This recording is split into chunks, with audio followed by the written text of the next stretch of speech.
Picture this. It's 3 in the morning, somewhere in the North Atlantic, 1573. The wind is howling like a banshee. Waves are slamming against wooden planks with the force of a battering ram. And the temperature has dropped so low that your breath crystallizes the moment it leaves your lips. You're lying in complete darkness, packed shoulder to shoulder with 40 other men who smell like they haven't bathed in 6 months because, well, they haven't. The ship is rolling so violently that you have to wedge yourself between 2 beams just to avoid being thrown across the deck. And here's the kicker. You're supposed to sleep through all of this. Not just survive it, but actually get enough rest to climb the rigging, haul heavy rope, and potentially fight for your life when the sun comes up. Welcome aboard a medieval pirate ship, where the simple act of sleeping was less about comfort and more about not dying before morning. Now, before we dive deep into this frozen maritime nightmare, let me just say, if you're the kind of person who gets stressed when your hotel room is 2 degrees too cold, this story is going to blow your mind. And hey, if you're enjoying this journey into the weirdest corners of sleeping history, do me a solid and hit that subscribe button. Trust me, we've got dozens of stories about how humans have slept through the ages, and some of them are absolutely wild. But I'm getting ahead of myself. Let's get back to our freezing pirates. The thing is, when most people think about pirates, they picture Captain Jack Sparrow swinging from ropes, or Blackbeard with his beard literally on fire, or maybe those sanitized Disney versions where everyone has perfect teeth and somehow clean clothes. But the reality? Man, it was so much stranger and more brutal than anything Hollywood has cooked up. And nowhere was that brutality more evident than in the simple, everyday act of trying to get some shut-eye. Let me take you back to a specific moment in time. January 1684, the Caribbean Sea. A ship called the Bachelor's Delight is making its way through waters that are paradoxically both tropical and freezing cold at night. The captain, John Cook, is a seasoned pirate who's been raiding Spanish ships for the better part of a decade. His crew of 87 men is exhausted.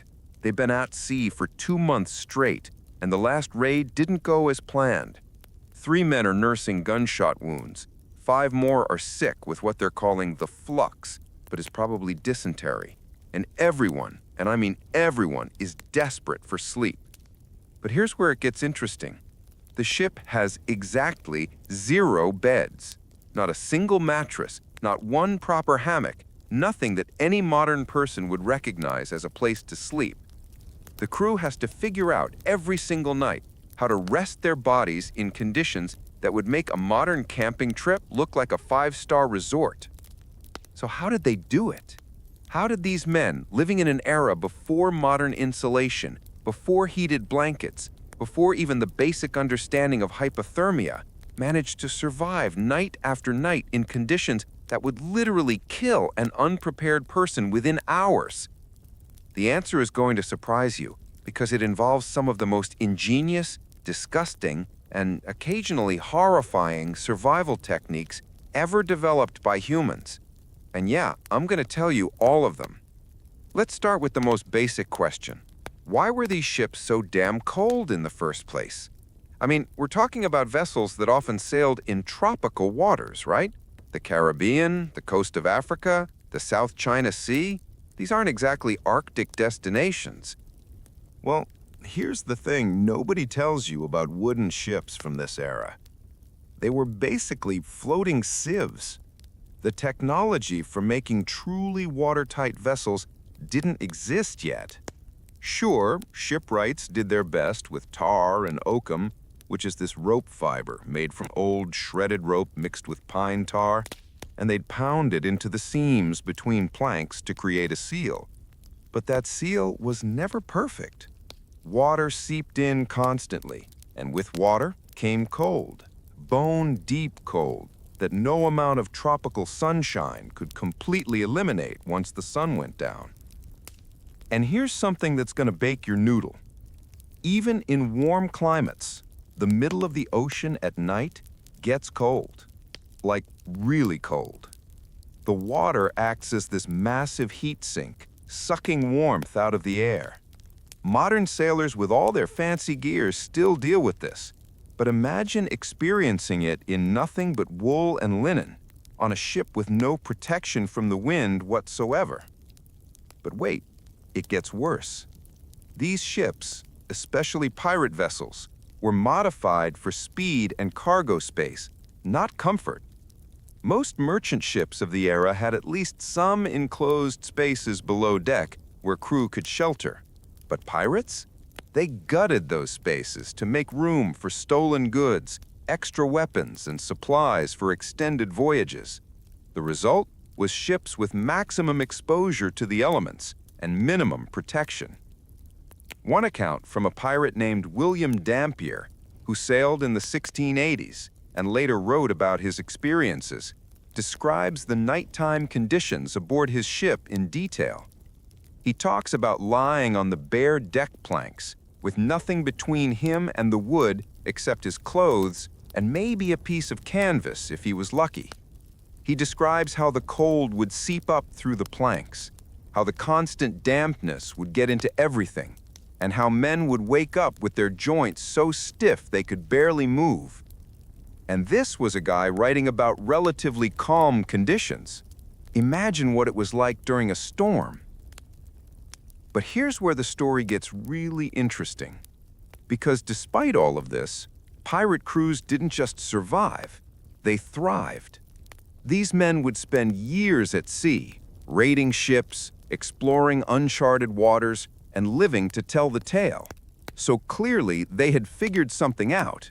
They had developed techniques, strategies, and systems for dealing with the cold that, while they'd never make it into a modern survival manual, were incredibly effective for the conditions they faced. The first and most important thing to understand is that pirates, like all sailors of this era, didn't sleep the way we do.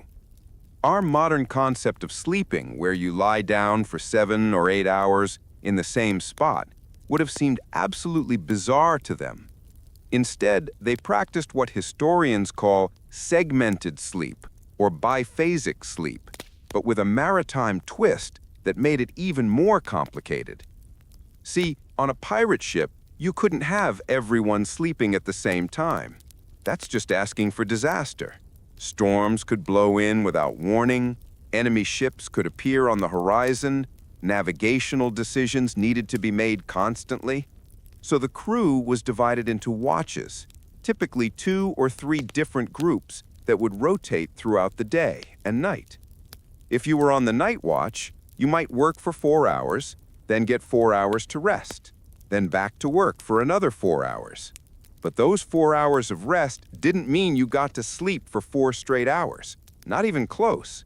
You had to find a spot, get settled, deal with whatever weather was happening, and try to fall asleep despite all the noise, motion, and discomfort.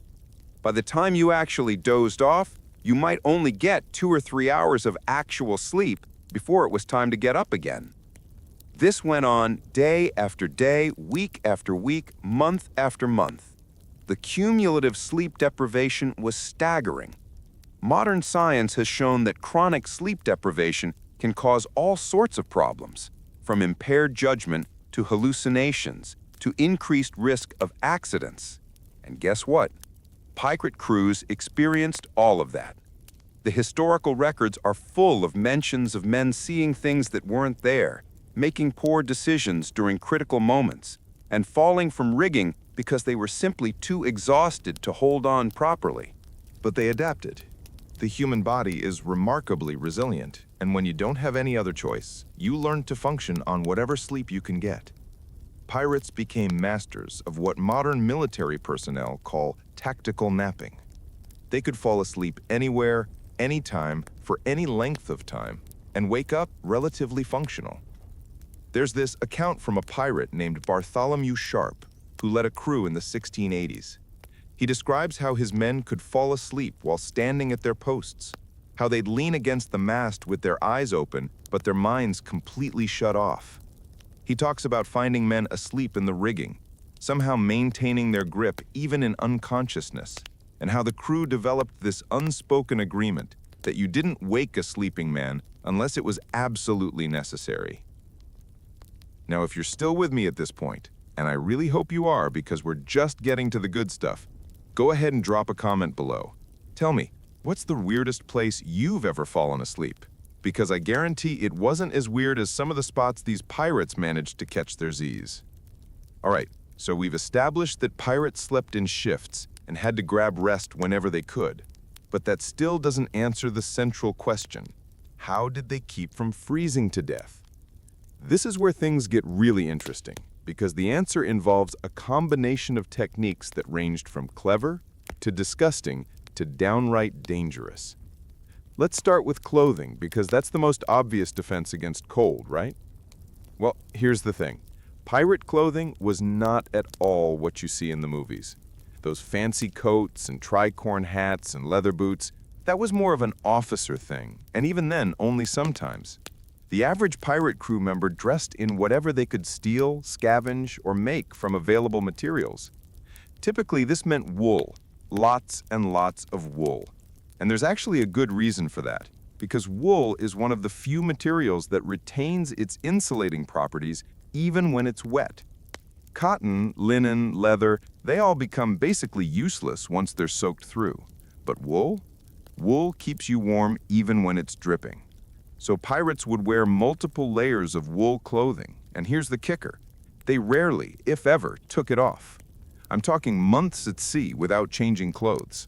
The wool would become stiff with salt, sweat, and general filth, but it would also become this weird, crusty armor that provided surprisingly good insulation.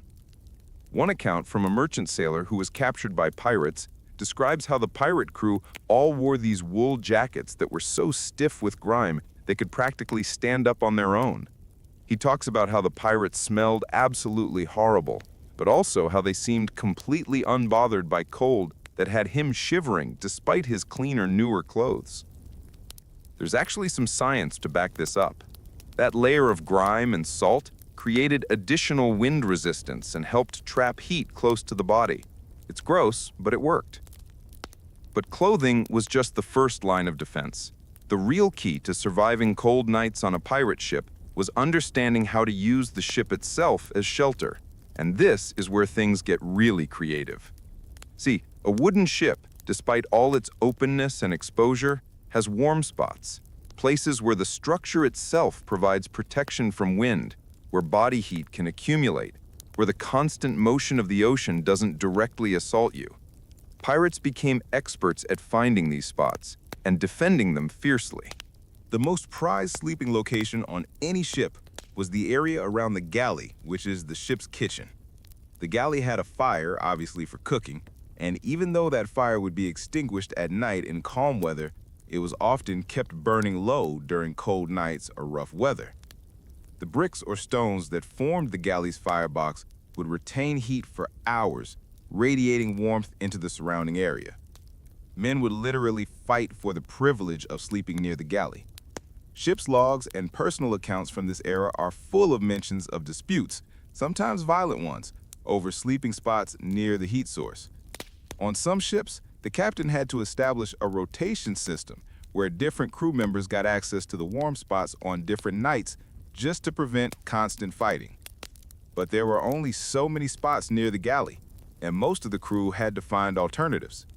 This is where things get really interesting, because pirates developed this whole underground, or I guess under-deck culture of creating warm sleeping spaces in the most unlikely places.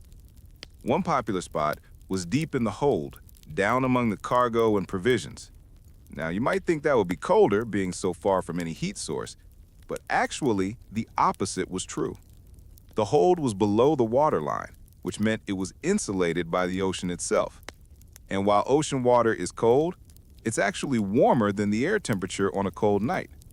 Plus, the hold was protected from wind, and if you could find a spot surrounded by cargo, you had additional insulation. Pirates would burrow into the spaces between barrels of rum or salted meat, creating little nests that were dark, cramped, stuffy, and absolutely teeming with rats, but also relatively warm. They'd sometimes rearrange cargo specifically to create better sleeping spaces, which drove ships' quartermasters absolutely crazy because it meant the cargo wasn't properly secured and could shift dangerously during a storm. There's this amazing account from a ship's log dated 1692, where the captain notes that he had to order his men to stop building what he called rats' nests in the hold because the ship was becoming unstable. The crew had gotten so elaborate with their sleeping arrangements that they'd essentially created a second, unauthorized structure inside the ship. But my personal favorite technique, and this one is so clever it makes me wish I could go back in time and shake these guys' hands, involved the ship's bilge. Now, if you don't know what a bilge is, let me explain. The bilge is the lowest part of a ship's interior, where water that seeps in through the hull collects. Every wooden ship took on water, constantly, and that water would settle in the bilge. It was usually gross, stagnant, and smelled absolutely horrible because it mixed with all the other fluids and waste aboard the ship. Most people avoided the bilge at all costs, but some clever pirates realized something. The water in the bilge was warmer than the air above it, significantly warmer. The ocean water that seeped in retained heat much better than air, and it was protected from wind entirely. So these absolute madmen would sleep right above the bilge, on platforms they'd construct from spare planks or grating, suspended just inches above the foul water. The rising warmth and humidity from the bilge would keep them warm through the night. The downsides were obvious. The smell was unbearable, the risk of disease was enormous, and if the water level rose unexpectedly during a storm, you could wake up drowning in sewage. But hey, you wouldn't freeze to death, so there's that. And speaking of smell, let's talk about one of the most effective but least pleasant warming techniques pirates used: body heat sharing. And no, I'm not being euphemistic here. I mean literally piling together in groups to share warmth. On especially cold nights, men would sleep pressed together, sometimes in groups of 5 or 6, all tangled up like puppies in a basket. The shared body heat could mean the difference between a miserable night and a deadly one. There's no delicate way to put this. They would literally spoon with each other, rotate positions throughout the night so everyone got time in the warm middle of the pile, and just generally accept that personal space was a luxury they couldn't afford. This practice was so common and so accepted that it barely rates a mention in most historical accounts. It was just what you did if you wanted to survive. The only real rule was that you didn't try to claim more than your fair share of the warm spots, and you didn't complain about how the guy next to you smelled, because, buddy, you didn't smell any better. Now, I can hear some of you thinking, this all sounds absolutely horrible. Why would anyone choose this life? And that's a fair question. But here's the thing you have to understand about the era we're talking about. Life ashore wasn't exactly a picnic either. For most people in the 17th and 18th centuries, comfort was a rare luxury, regardless of where you were. If you were a common laborer in London or Amsterdam or any other major city, you probably lived in conditions that were only marginally better than a pirate ship. You might have had a proper roof over your head, but you'd be sharing a single room with your entire family, maybe another family too. You'd be working brutal hours for barely enough money to eat. You'd be at the constant mercy of whoever owned your building, your workplace, or your debts. At least as a pirate, you had freedom. You had the possibility, however slim, of striking it rich with one good prize. You had the adventure, the camaraderie, and the knowledge that you were thumbing your nose at the rigid social order that probably treated you like dirt your entire life. So yeah, the sleeping conditions sucked. But they sucked everywhere. The difference was that on a pirate ship, you got to choose your suffering, and there was always the chance that tomorrow might bring something better. Plus, and this is something that often gets overlooked, humans are incredibly adaptable. What seems impossible to us, with our climate-controlled homes and our memory foam mattresses, was just normal life for them. They didn't know any different. A modern person transported back to a pirate ship would probably die of shock or hypothermia within a week. But someone who grew up in that era, who had spent their whole life dealing with discomfort and hardship, they could handle it. There's this concept in anthropology called normal hardship, which basically means that every culture has a baseline level of difficulty in daily life that its members consider normal. For us, that might be sitting in traffic or dealing with a slow internet connection. For medieval pirates, it was sleeping on wet boards in freezing temperatures while the ship pitched and rolled beneath them. And here's something that might surprise you. They didn't necessarily think of it as hardship. Or rather, they thought of it as the kind of hardship that made them tough, that proved they were real sailors, and that separated them from the soft landlubbers who'd never know what it meant to really live. There are accounts of old pirate veterans, guys who'd eventually retired or been captured and pardoned, who would talk about their days at sea with genuine nostalgia. They'd remember the cold nights, the hard boards, the constant dampness, and they'd smile about it. Made men of us, one old pirate told his interviewer in 1726. You youngsters today don't know what real living is. Which is the most old man thing anyone has ever said, across any era, but I digress. If you're still with me, and I genuinely appreciate it if you are, because we're really diving deep into the weird corners of history here, take a second and hit that like button. It really does help the channel grow, and it lets me know that you're enjoying these deep dives into how humans have slept throughout history. Plus, we've got so much more ground to cover on this topic, and your support keeps these videos coming. Alright, so we've covered the basic techniques. Layers of filthy wool, finding warm spots on the ship, sleeping in the hold, the bilge platform trick, and the ever-popular human pile. But we're not done yet, not by a long shot, because pirates had even more tricks up their sleeves, some of which were surprisingly sophisticated. Let's talk about hammocks. Now, hammocks are one of those things that most people associate with naval life in general and pirates in particular. And yes, hammocks were definitely used, but not in the way you might think, and not nearly as universally as popular culture suggests. First off, hammocks weren't an European invention. They were adopted from indigenous peoples in the Caribbean and South America. Spanish conquistadors and early explorers saw native peoples using these suspended beds and realized they were perfect for shipboard life. By the late 1500s, hammocks were starting to appear on European ships, though they didn't become standard equipment until much later. The advantage of a hammock is pretty obvious. It moves with the ship instead of against it. When you're lying on a flat surface on a rolling ship, you're constantly being thrown around, which makes sleep nearly impossible and can actually be pretty dangerous. But in a hammock, you swing with the motion of the waves. It's not exactly comfortable, but it's less actively miserable. Plus, hammocks could be hung anywhere there were 2 points to attach them to. You could string one up between deck beams, between posts, between the mast and the rail. This meant that the usable sleeping space on a ship increased dramatically. But here's the catch. Hammocks cost money.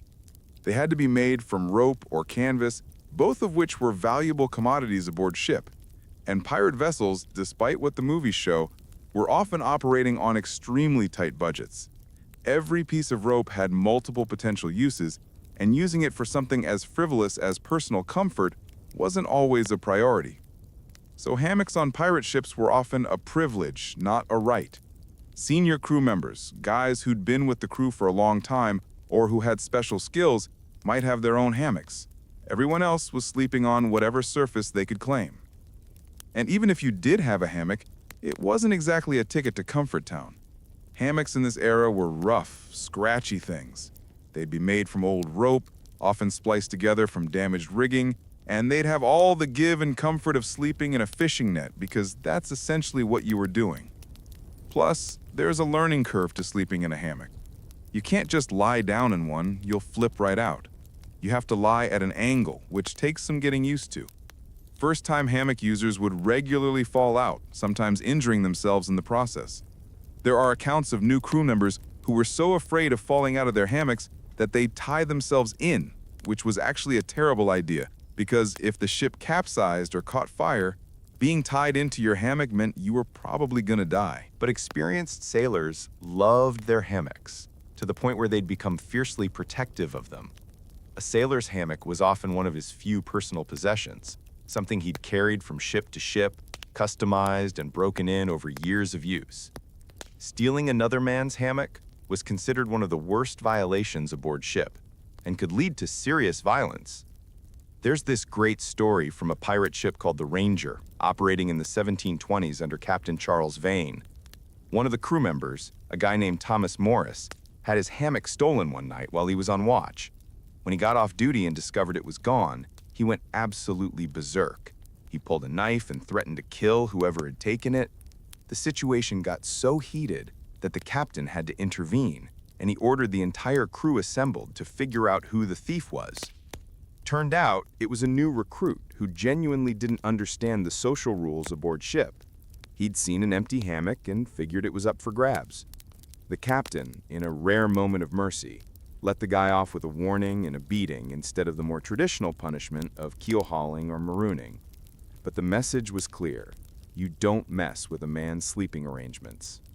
Now, even with all these techniques, there were still nights when nothing seemed to work. Nights when it was so cold, so wet, so miserable that sleep was simply impossible. And on those nights, pirates had one more trick up their sleeves, though whether you'd call it a survival technique or a coping mechanism is up for debate. They drank. A lot. Rum, brandy, whatever alcohol they had aboard, they'd drink it to ward off the cold. And yes, I know, modern science tells us that alcohol doesn't actually warm you up, that it just makes you feel warmer by dilating your blood vessels and moving heat to your skin, where it then gets lost to the environment faster. But try telling that to a shivering pirate on a freezing deck and see how far you get. The daily rum ration aboard ship was substantial, and pirates often supplemented it with whatever they'd stolen from their prizes. On cold nights, men would drink more than usual, trying to reach that sweet spot where they were numb enough to sleep, but not so drunk that they'd fall overboard or hurt themselves. It didn't always work out. Ship's logs from this era are full of mentions of men who drank too much, passed out in exposed locations, and didn't wake up. Hypothermia kills you in your sleep, quietly and relatively painlessly if you're drunk enough not to feel the cold taking hold. But the men who survived got good at calibrating their intake. They knew exactly how much they needed to take the edge off without going over the line into dangerous territory. It was yet another skill in the long list of things a successful pirate needed to master. And then there were the nights when even drinking didn't help, when the cold was so intense and the conditions so brutal that the entire crew would just give up on sleep altogether. On those nights, they'd work through the darkness, where they'd gather in groups and tell stories, sing songs, anything to keep moving and keep their blood flowing until the sun came up. These marathon wake sessions actually became an important part of pirate culture. It's where new crew members learn the unwritten rules of shipboard life, where experienced pirates passed down their knowledge, where the crew bonded and built the trust that was essential for survival.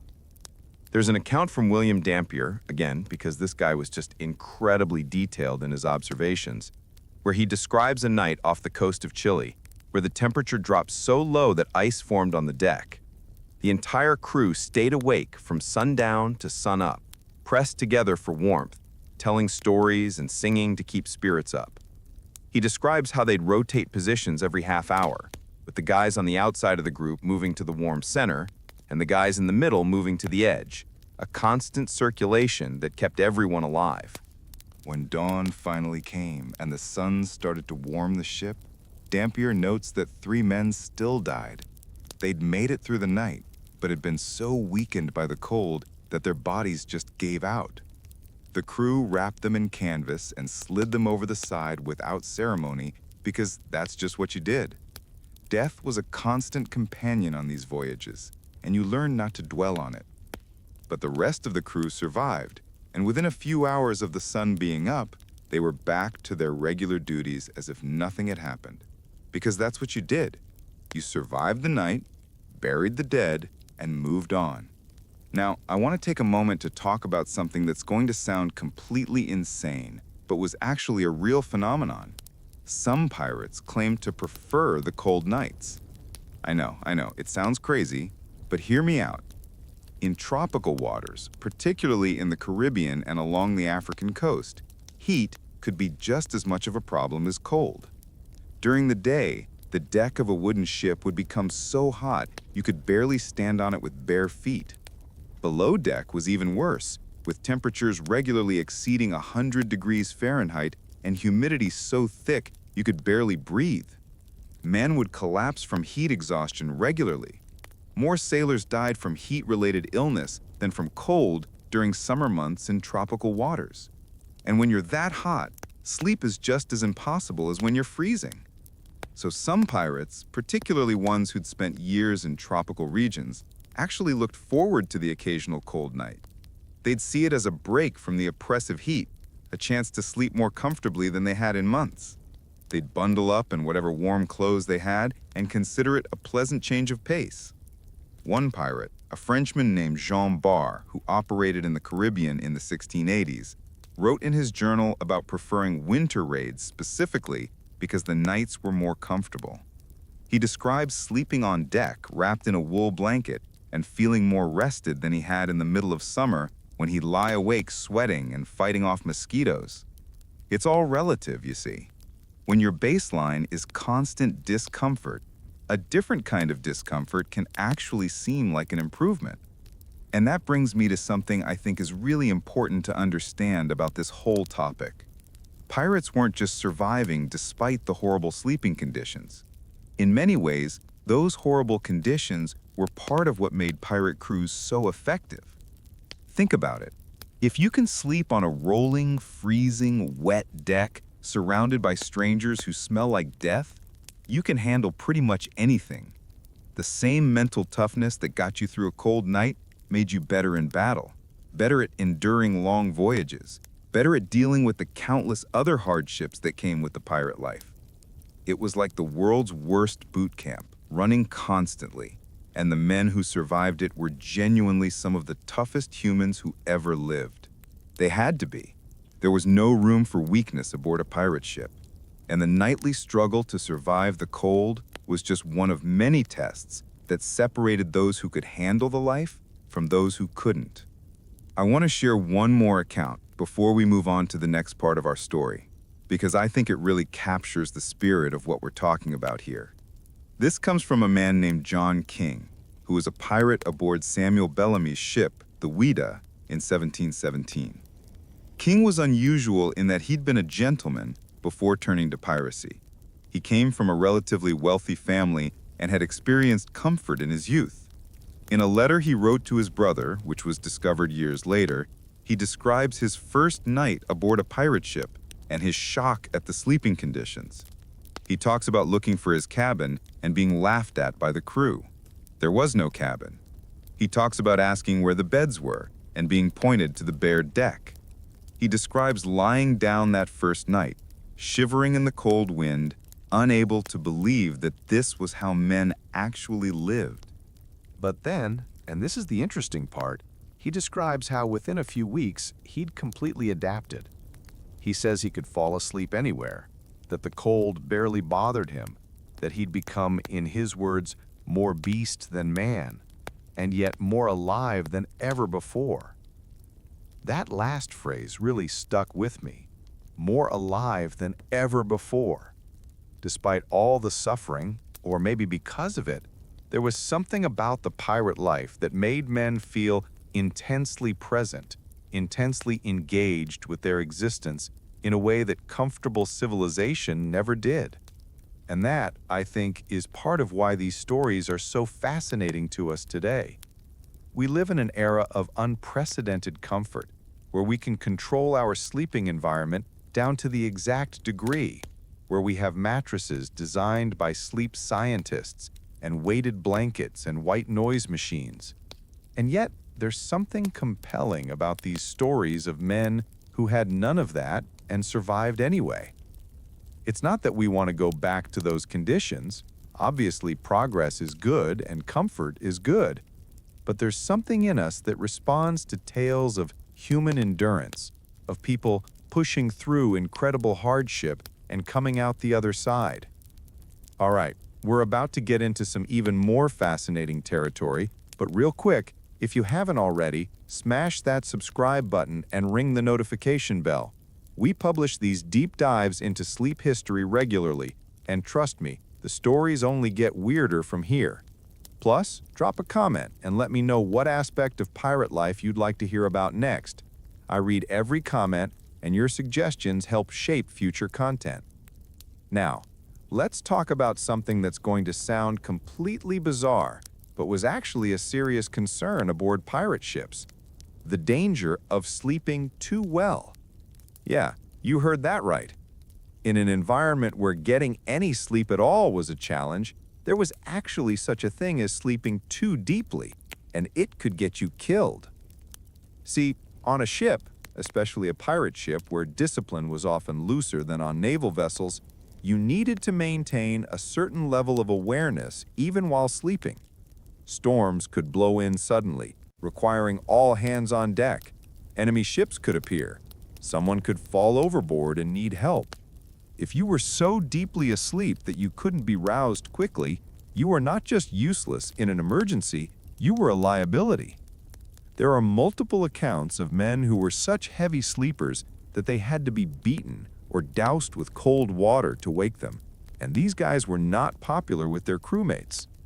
In the close-knit, interdependent world of a ship's crew, everyone needed to pull their weight, and that included being able to wake up and function at a moment's notice.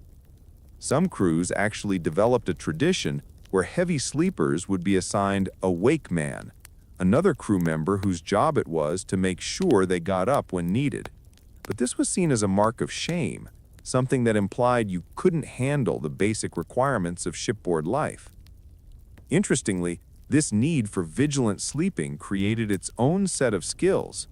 Experienced sailors developed what we might call today a light sleep pattern, where they could rest and recharge, but still maintain some awareness of their surroundings. They could hear certain sounds like the bosun's whistle or a shout of alarm and snap awake instantly, but sleep through the normal creaks and groans of the ship and the routine chatter of men on watch. One pirate, a Welshman named Morgan Lloyd, who sailed in the 1690s, described this state in his journal as being neither fully asleep nor truly awake, but suspended between like a man drowning in shallow water, which is a pretty poetic way of describing what's essentially a survival mechanism born of necessity. This state of semi-consciousness was so common among sailors that it became part of the maritime culture.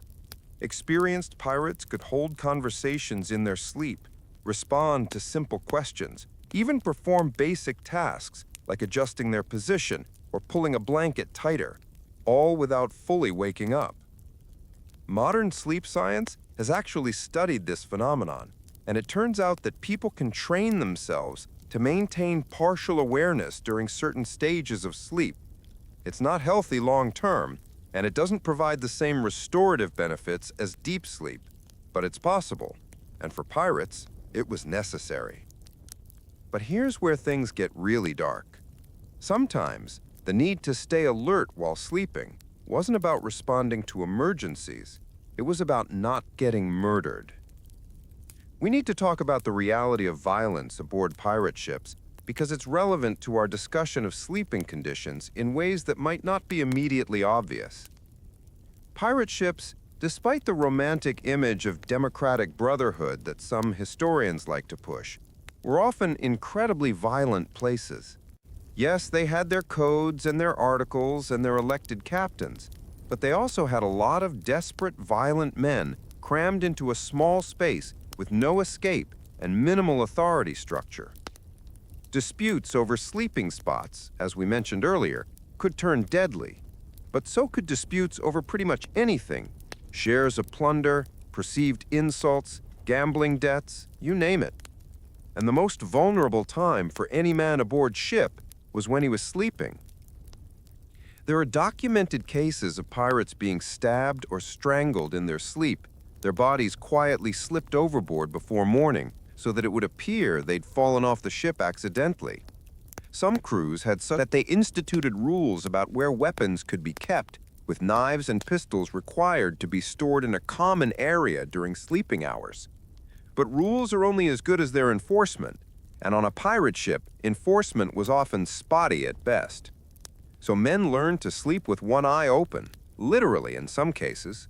They'd position themselves where they could see approaches, back themselves into corners, sleep in groups where they trusted their companions to watch their backs.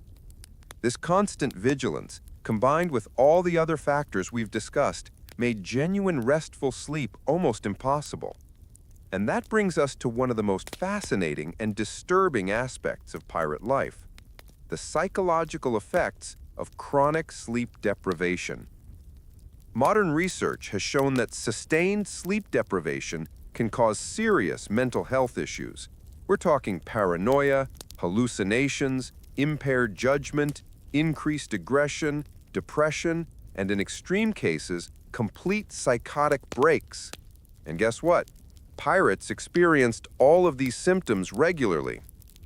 The historical record is full of accounts of pirate crews that seem, from a modern perspective, to have been collectively insane. Crews that would make utterly irrational decisions, like attacking ships that were clearly too powerful for them, or trusting obvious lies from captured prisoners, or turning on each other over imagined slights. For a long time, historians attributed this behavior to drunkenness, disease, or just the general lawlessness of pirate culture. But when you look at these accounts through the lens of sleep science, a different picture emerges. These weren't just violent men behaving badly. These were people whose brains were literally not functioning properly due to months or years of inadequate sleep. There's an account from 1721 of a pirate crew that became convinced their ship was haunted. They reported seeing ghosts walking the deck at night, hearing voices from empty cabins, feeling the presence of dead crew members. The captain, a normally rational man named Edward England, became so convinced of the haunting that he refused to sleep below deck, insisting on staying on the open deck regardless of weather. The crew eventually abandoned the ship in the middle of the ocean, transferring to a prize vessel they'd captured because they were so terrified of the spirits aboard their original ship. The abandoned vessel was later found by a merchant ship, still seaworthy, with no sign of any actual problem.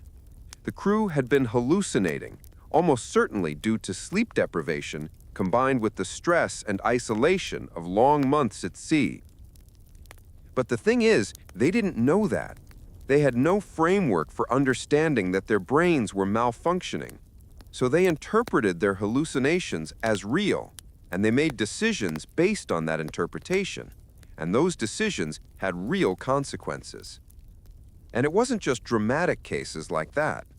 The historical record shows pirates making poor tactical decisions, misjudging distances and timing, falling asleep during critical moments, all of which can be traced back to inadequate sleep. One of the most famous pirate disasters, the wreck of the Whydah in 1717, happened at least in part because the crew was too exhausted to respond properly to changing weather conditions. They'd been at sea for weeks, had just completed a successful raid, and were sailing in waters they knew well. But when a storm blew in, the crew's response was slow and disorganized. The ship went aground, broke apart, and over 100 men died. Later analysis by maritime historians suggests that a well-rested crew would have had plenty of time to navigate away from the danger. But the Whyddah's crew was running on fumes, and they paid the ultimate price for it. So, when we talk about how pirates survived sleeping in freezing conditions, we also have to acknowledge that many of them didn't really survive. Not in the sense of thriving or maintaining their health and sanity. They endured, they adapted, but they paid a serious price for it. And yet, and this is what's so remarkable, some pirates did manage to thrive. There are accounts of men who spent decades at sea, who raided ships well into their 50s and 60s, who maintained their mental faculties and their physical health despite the conditions. How did they do it? Well, that's where we need to talk about the minority of pirates who actually understood the importance of sleep and took active steps to protect it. Every now and then, you'd get a pirate captain who was ahead of his time in terms of understanding how to keep his crew healthy and effective. These captains would implement policies that, from a modern perspective, look remarkably enlightened. For example, there is Bartholomew Roberts, one of the most successful pirates of the Golden Age, who had a strict lights-out policy. At 8 o'clock every evening, all lanterns and candles had to be extinguished, and everyone not on watch was expected to be in their sleeping spot. No drinking, no gambling, no loud conversation. The ship would become quiet and dark, allowing men to actually rest. Roberts' crew thought he was crazy at first. Pirates were notorious for their late-night carousing, and the idea of a mandated bedtime seemed absurd. But Roberts was adamant, and he backed it up with punishments for anyone who violated the policy. And you know what? His crew became known as some of the most effective and dangerous pirates on the sea.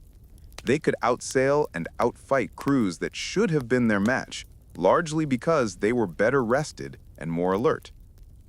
Another captain, a Dutchman named Klaus Stortebeker, who operated in the North Sea in the late 1300s, actually implemented a rotation system that ensured everyone got at least one stretch of 6 uninterrupted hours of sleep every 3 days.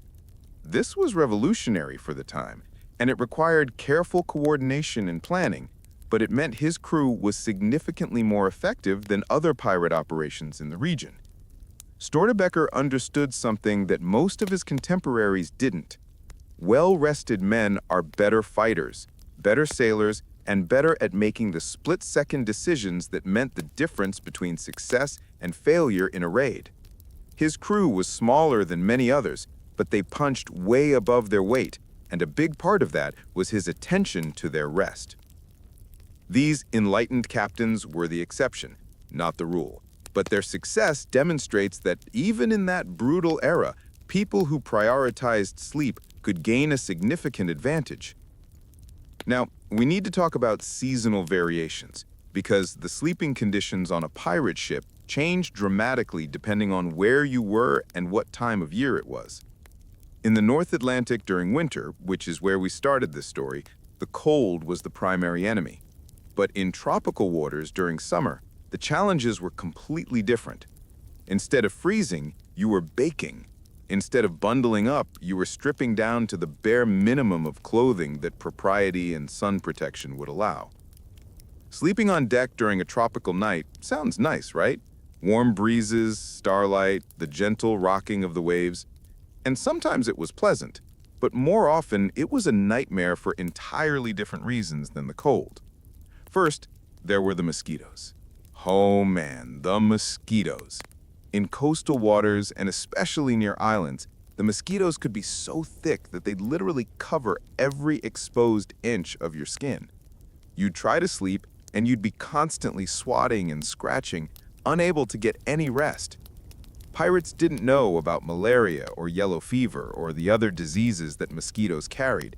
They just knew that getting bitten seemed to make you sick more often. Some crews would try to sleep with their faces covered, using cloth or spare sail canvas, but that made it hard to breathe in the tropical heat. Then there were the other bugs. Cockroaches, which infested every wooden ship of the era, would crawl over sleeping men.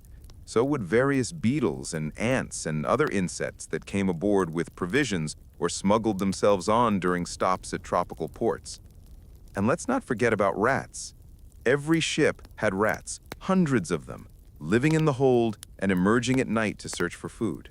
They'd run over sleeping men, bite exposed toes and fingers, and generally make rest impossible. Some pirates would try to befriend the ship's cat, if there was one, hoping it would keep the rats away from their sleeping spot. The heat itself was oppressive. Below deck, temperatures could reach dangerous levels, and men would sometimes pass out from heat exhaustion while trying to sleep. But sleeping on deck left you exposed to the sun come morning, and sunburn was no joke in an era before sunscreen or even a clear understanding of sun damage. One solution that some pirates developed was sleeping in shifts that aligned with the coolest parts of the day. They'd stay awake during the hottest hours, typically mid-afternoon, and sleep during the relative cool of early morning or just after sunset. This meant adjusting the watch schedule and the daily routine of the ship, but for some crews operating in tropical waters, it made a huge difference in the overall health and effectiveness of the men. There's an account from a French pirate named Francois Lelaunay, who operated in the Caribbean in the 1660s, where he describes implementing a siesta system. The crew would work hard during the morning, rest during the hottest part of the day, work again in the evening and night when it was cooler, and sleep in the early morning hours.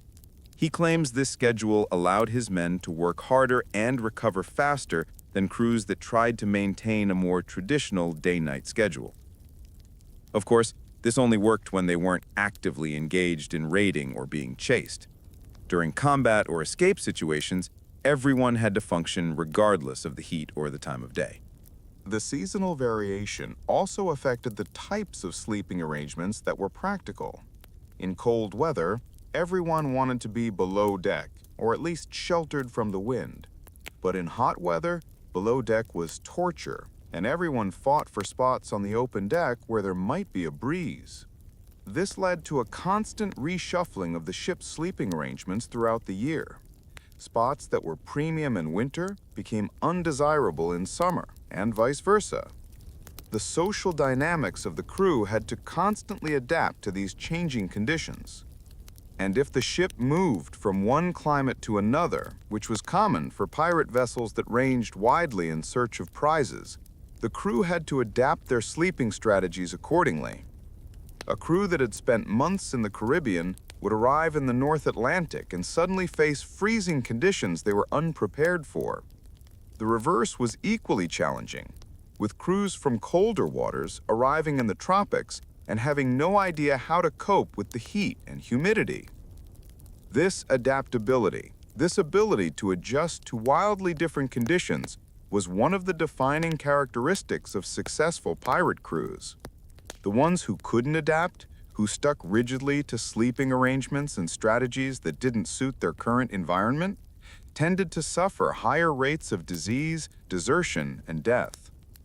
Now let's talk about something that's going to sound almost mundane after everything else we've discussed, but was actually incredibly important: pillows and bedding.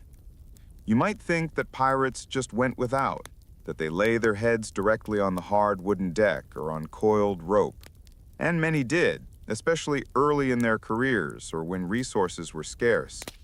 But humans have an almost universal need for something soft to rest their heads on, and pirates were no exception. The thing is, traditional pillows and bedding were expensive and impractical aboard ship. Feather pillows would get wet, mildew, and become disgusting. Fabric bedding took up valuable space and was a breeding ground for lice and other parasites. So pirates got creative. The most common improvised pillow was simply a bag filled with whatever soft material was available. Old clothes, rope ends, canvas scraps, even dried seaweed or grass collected during stops ashore. These bags wouldn't be comfortable by modern standards, but they were better than nothing. Some pirates would use tightly coiled rope as a pillow. It sounds terrible, and it probably was at first, but rope has some give to it, and over time, it would conform somewhat to the shape of your head. Plus, rope was abundant aboard ship, so if your rope pillow got lost or ruined, you could easily make another one. For bedding, most pirates made do with whatever spare canvas or sailcloth they could acquire. Old sails that were too worn to use anymore would be cut up and distributed among the crew. This canvas was rough, scratchy, and not particularly warm, but it was better than sleeping directly on the wet deck. Some pirates would steal or trade for actual blankets during raids. A good wool blanket was a prized possession, something to be guarded jealously. There are accounts of dying pirates bequeathing their blankets to trusted shipmates, treating them as valuable inheritance. The really clever pirates would create bedrolls similar to what soldiers used.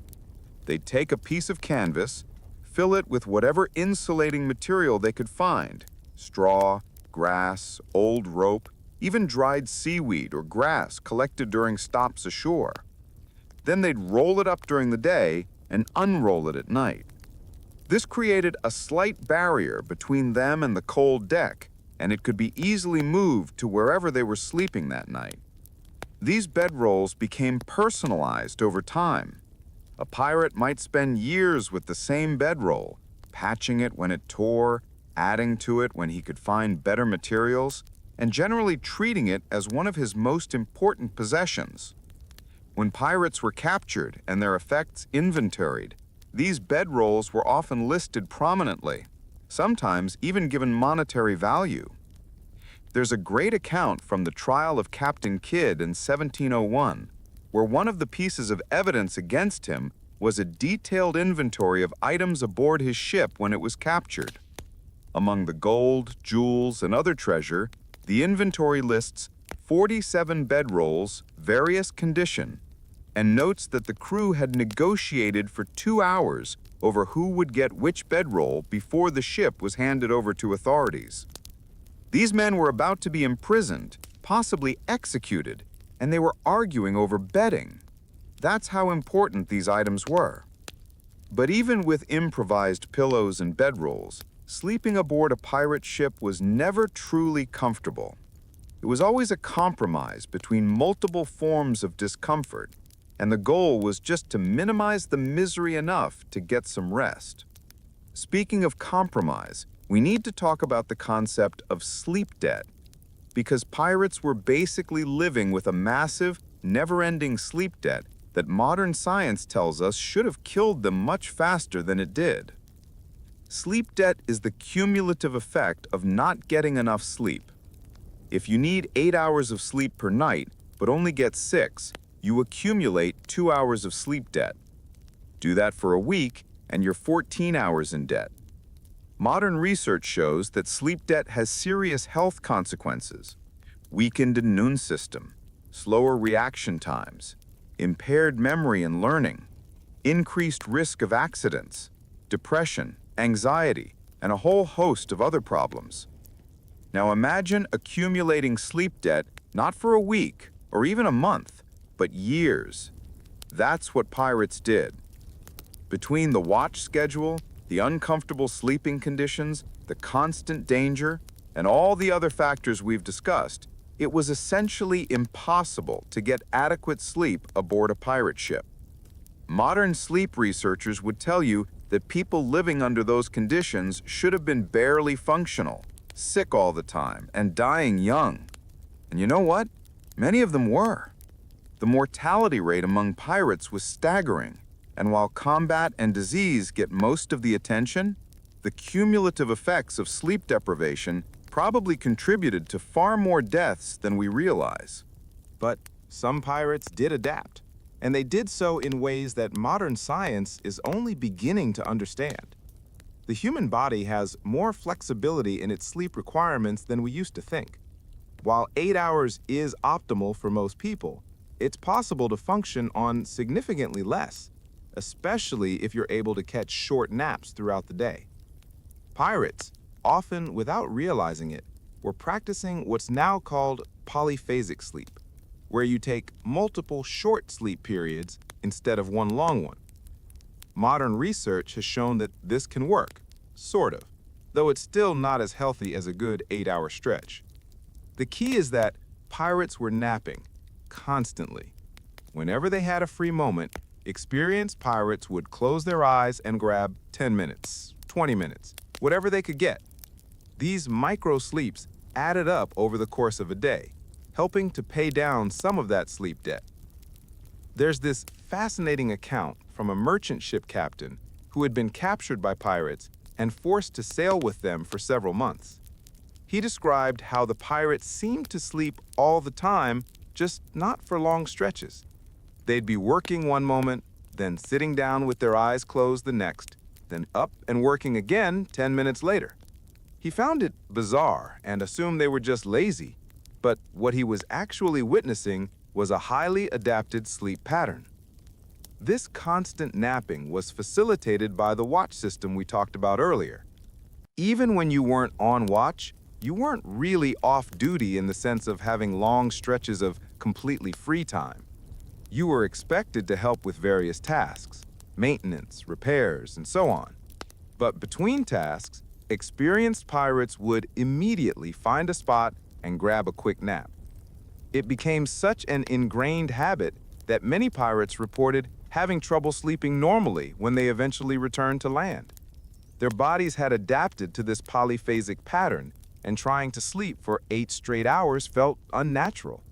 Some retired pirates would wake up every few hours throughout the night for years after leaving the sea, their bodies still conditioned to the watch schedule. Now, if you're still listening to this, and honestly, I'm impressed if you are, because we've been going deep on pirate sleeping arrangements for a while now. Leave a comment and let me know, could you handle sleeping like this? Like, genuinely, if you were transported back to a pirate ship, do you think you could adapt? Or would you be one of those guys who just can't hack it? I'm curious to hear your thoughts. All right, let's shift gears a little and talk about something that's both fascinating and kind of gross: the relationship between sleep, hygiene, and disease aboard pirate ships. We've already mentioned that pirates rarely changed their clothes and that personal hygiene was basically non-existent. But the full reality of what this meant for sleeping conditions is something that needs to be explored in detail, because it's relevant to understanding how these men survived. Every pirate was infested with lice. Not might have been, not probably was, definitely was. Lice were so common aboard ship that they weren't even considered a problem unless the infestation got really bad. Men would pick lice off each other as a form of social bonding, the way primates groom each other. But lice make sleep difficult. They crawl around, they bite, they itch, and the itching was constant and intense. Pirates would scratch themselves raw, creating open sores that could become infected. The infection risk was particularly high given the generally filthy conditions aboard ship. Some pirates developed a tolerance to the lice over time. Their bodies stopped reacting as strongly to the bites, reducing the itching. But new crew members, especially those pressed into service from captured merchant ships, would suffer terribly for weeks or months until their bodies adapted. Then there were fleas, which came aboard with rats and quickly spread throughout the ship. Fleas are even worse than lice in some ways because their bites can cause more serious reactions. Some people develop severe allergies to flea bites, with huge welts that take weeks to heal. And then there were bed bugs. Oh man, bed bugs. If you think bed bugs are a problem now, imagine dealing with them in an era without pesticides, when your only option was to try to pick them out of the seams of your bedroll by hand. These parasites didn't just make sleep uncomfortable, they also transmitted diseases. Typhus, which was spread by lice, was a common killer aboard ships. Plague, spread by fleas, would occasionally sweep through a crew, killing dozens. And while pirates didn't understand germ theory, they did notice that disease seemed to spread among men who slept in close quarters.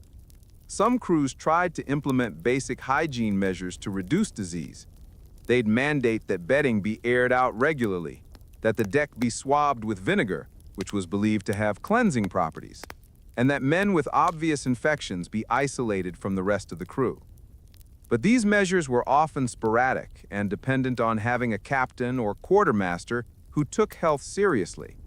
Many pirate captains were more focused on the next raid than on crew hygiene, and the results were predictable. There are accounts of pirate ships where disease became so rampant that the crew was too sick to sail. They'd anchor somewhere hoping to recover, and sometimes they never did. The entire crew would die, leaving behind a ghost ship that would eventually be found by other vessels, still loaded with treasure, but completely devoid of living humans. One particularly chilling account comes from 1728, when a Spanish patrol boat came across a pirate sloop drifting off the coast of Honduras. When they boarded, They found 12 dead bodies in various states of decomposition, but also 3 men still alive. These 3 had survived by sleeping on deck, away from their sick crewmates, and by throwing the dead overboard as quickly as possible to reduce the spread of disease. The Spanish took the survivors prisoner and interrogated them extensively. According to their testimony, the outbreak had started with one man who'd come aboard sick from a brothel in Port Royal. Within 2 weeks, nearly the entire crew of 45 men was ill. Within a month, only the 3 survivors remained.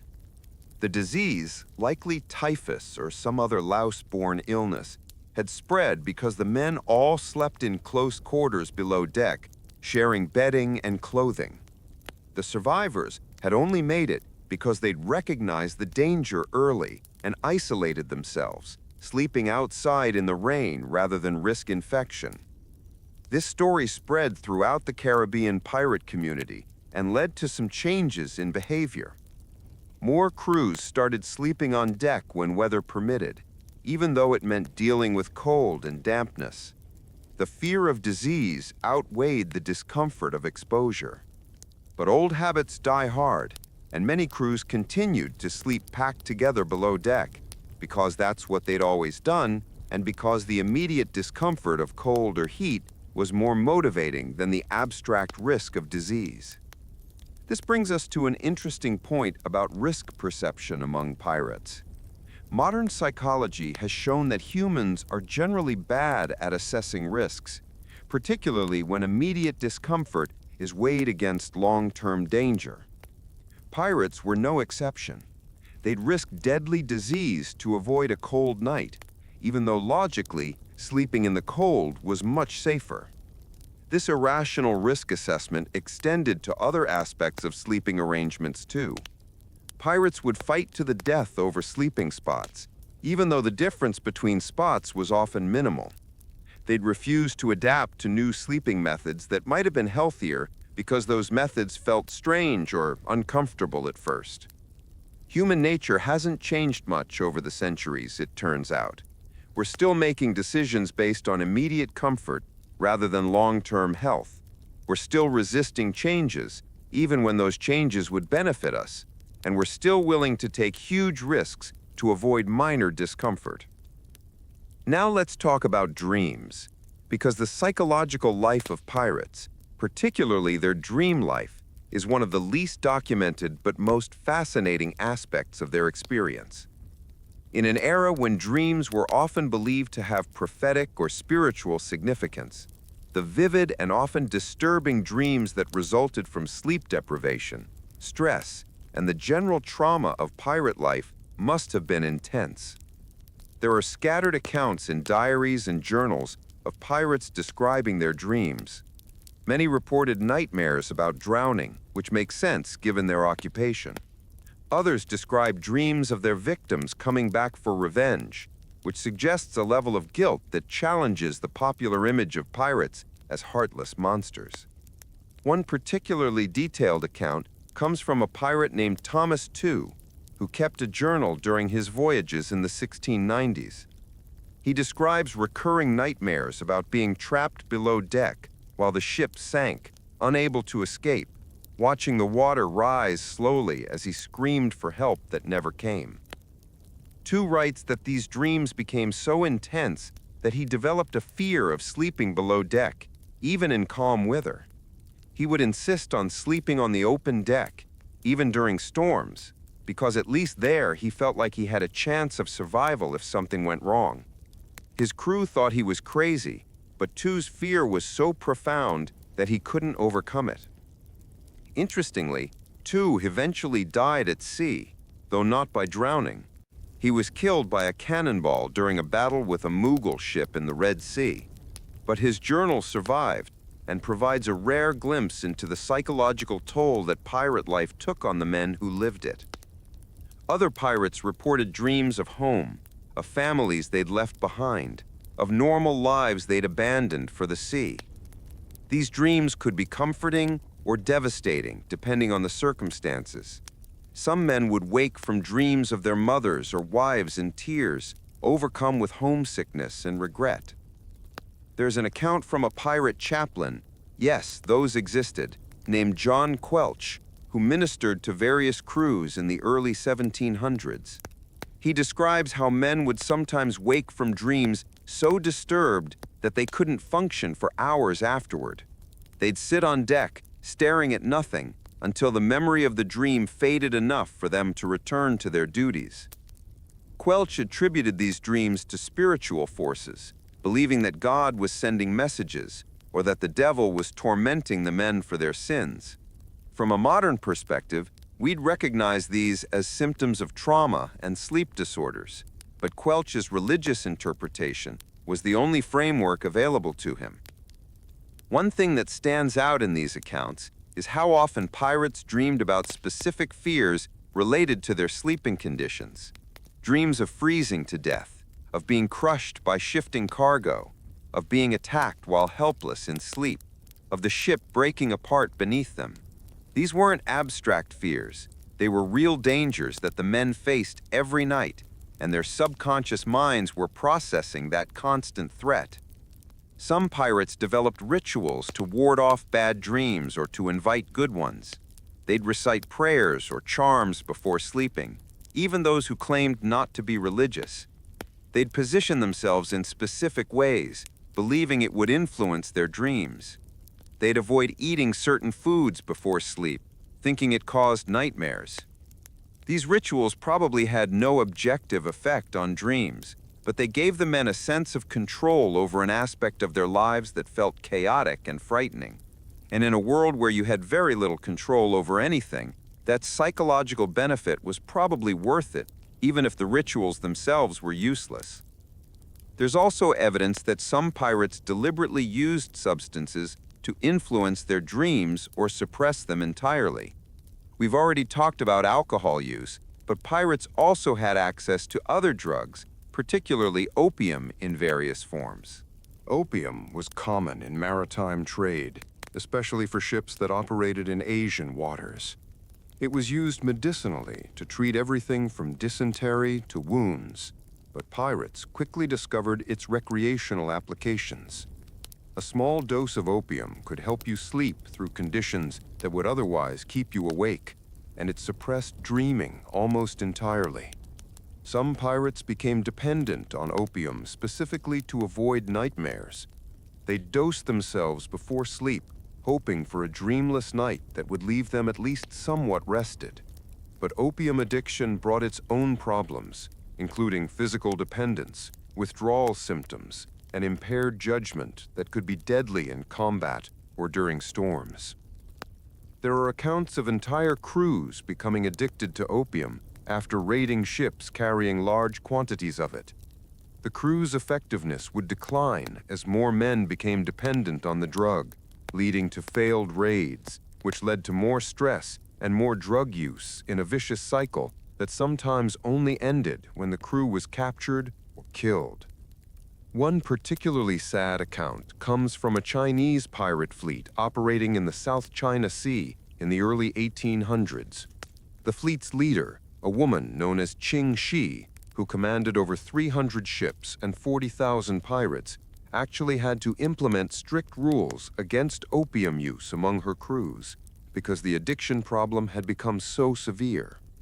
She mandated that opium could only be used for medical purposes under the supervision of the ship's surgeon or medicine man, and that recreational use would result in severe punishment, including execution for repeat offenders.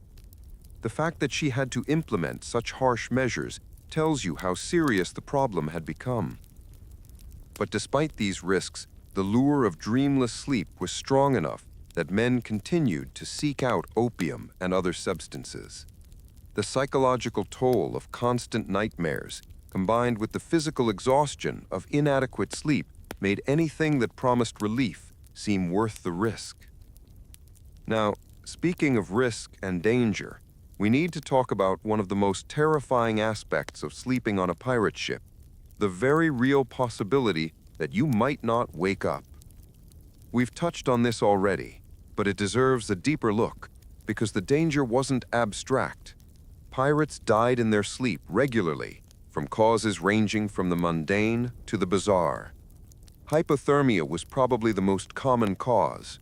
You'd go to sleep on a cold night, maybe having had a bit too much to drink, and your body temperature would slowly drop. If you were sleeping alone, or if the men around you were also impaired, nobody would notice until morning, when you'd be found stiff and cold. Some crews tried to prevent this by implementing buddy systems, where pairs of men would check on each other throughout the night. But this only worked if both members of the pair were conscientious and sober, which wasn't always the case. There's a particularly brutal account from a ship called the Revenge, operating in the North Atlantic in 1718. During an especially cold stretch in February, the crew lost 9 men over the course of 5 nights to hypothermia. 9 men out of a crew of about 70.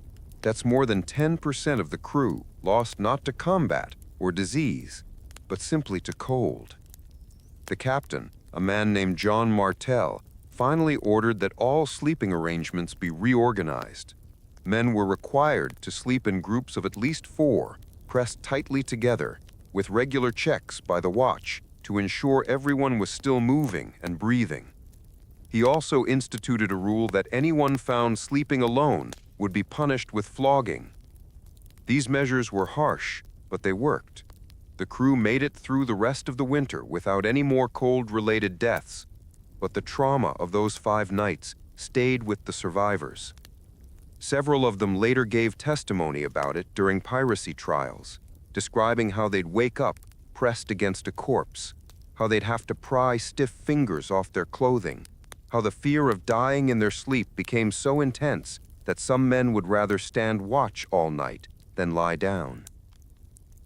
But hypothermia wasn't the only way to die in your sleep. Men fell overboard regularly, especially those who slept on deck. A rogue wave, a sudden shift in the ship's motion, even just rolling over in your sleep could send you over the rail into the ocean. And if it happened at night, if nobody saw you go over, that was it.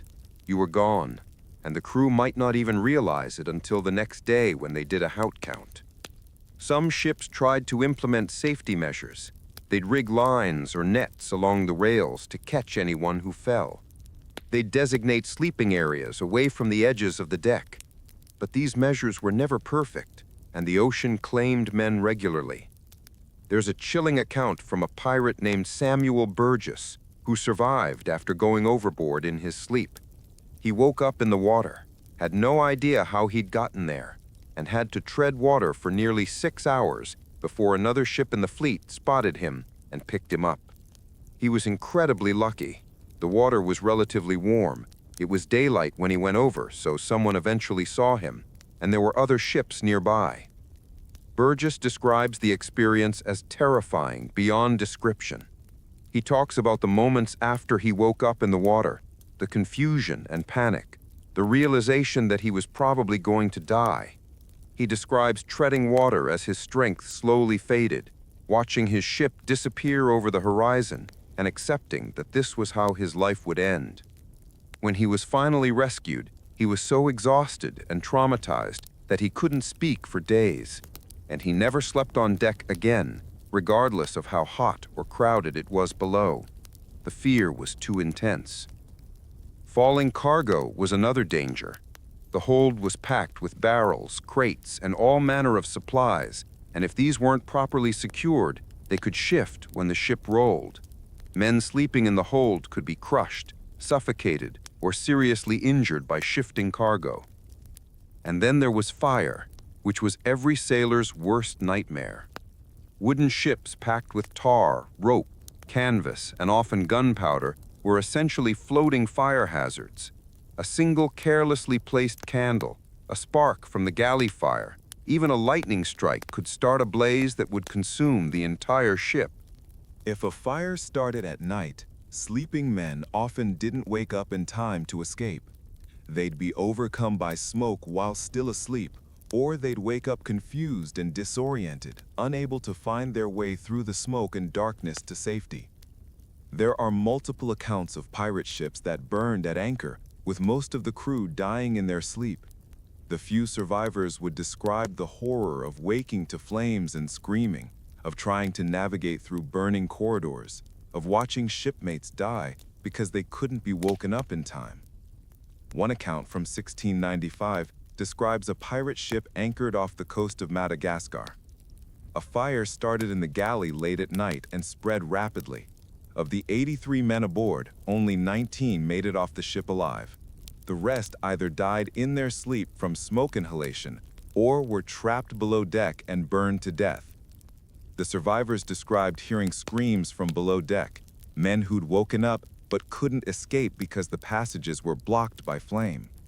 They talked about how the choice was between diving into the shark-infested waters around the ship or staying aboard and burning. Most chose the water, and most of those who did were never seen again. These stories spread throughout the pirate community, creating a culture of fire paranoia. Some pirates would refuse to sleep below deck for fear of being trapped. Others would sleep with their boots and essential possessions on, ready to abandon ship at a moment's notice. Some crews implemented strict rules about fire safety, with severe punishments for anyone caught being careless with flames. But despite all these precautions, fires continued to claim ships and lives regularly. It was just one more way that sleeping aboard a pirate ship could be fatal. Now, I want to shift gears and talk about something that might seem trivial compared to all these life and death issues, but was actually incredibly important to the men who lived this life: the social aspects of sleeping arrangements. Where you slept on a pirate ship said a lot about your status, your relationships, and your role in the crew hierarchy.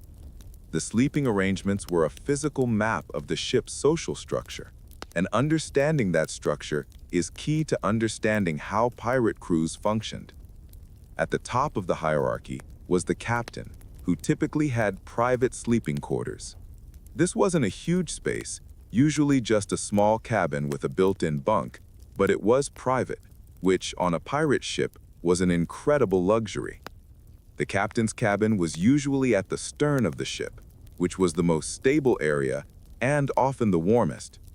Some pirate crews, particularly those that prided themselves on democratic principles, resented the captain having private quarters. There are accounts of crews that voted to eliminate the captain's cabin, making him sleep with everyone else. But most crews recognized that the captain needed some privacy for planning, navigating, and maintaining the authority necessary to run the ship. The quartermaster, who was the second in command and handled the day-to-day management of the crew, usually had a sleeping spot near the captain's cabin, though typically not a private room.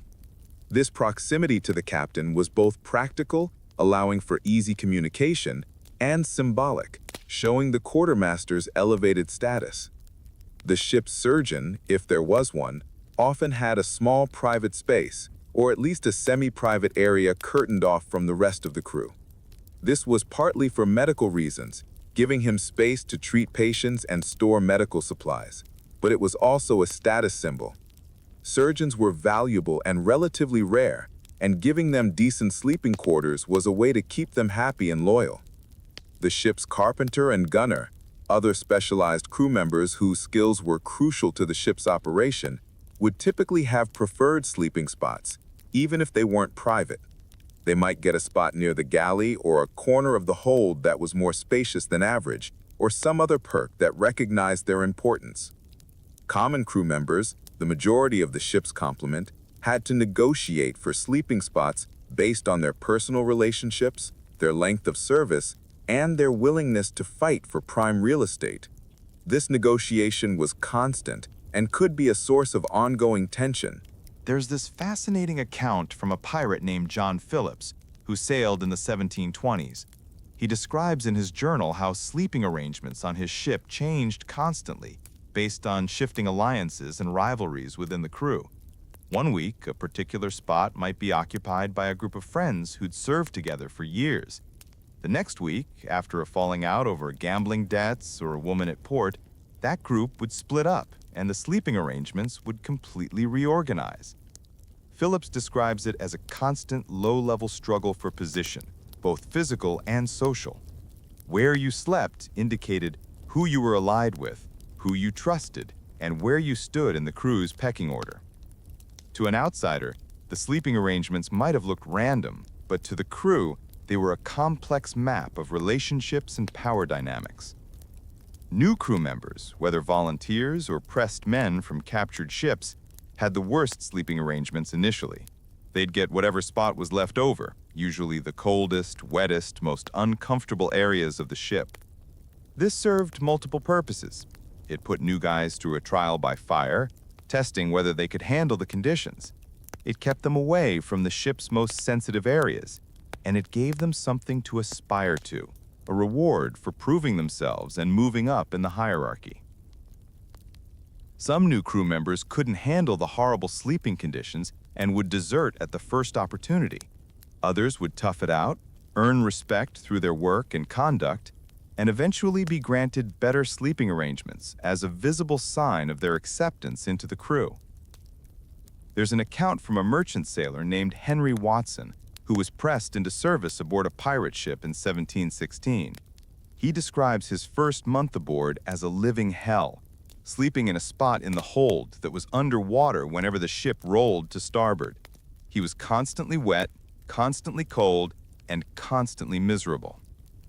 But Watson was a skilled sailor and proved his worth during a storm when his quick actions helped prevent serious damage to the ship.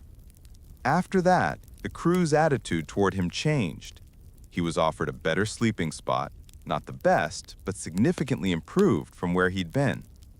He describes the move as more meaningful to him than any amount of treasure could have ever been, because it meant he'd been accepted.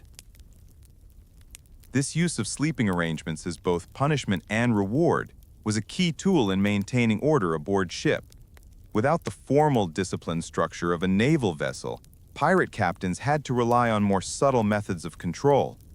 The allocation of sleeping spots was one of those methods. Men who violated the ship's articles or otherwise angered the captain and quartermaster might find themselves reassigned to worse sleeping quarters. It wasn't as harsh as a flogging or as final as marooning, but it was a constant, daily reminder that they'd screwed up and needed to get back in line. Conversely, men who performed exceptionally well, showed bravery in combat, or contributed to a successful raid might be rewarded with better sleeping arrangements. This created a system of incentives that helped maintain crew morale and effectiveness. The social aspect of sleeping arrangements extended beyond just status and hierarchy.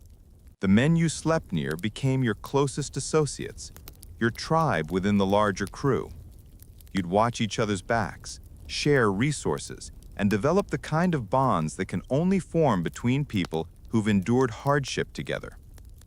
These sleeping groups, often 4 to 6 men who regularly positioned themselves together, became the basic social units of the ship. They'd often work together during their watches, share their rum rations, and protect each other during raids. If one member of the group was killed or seriously injured, the others would look after his interests, making sure his share of any prize went to his family if he had one, or avenging him if he'd been wronged. There are accounts of these sleeping groups maintaining their bonds even after the crew dispersed.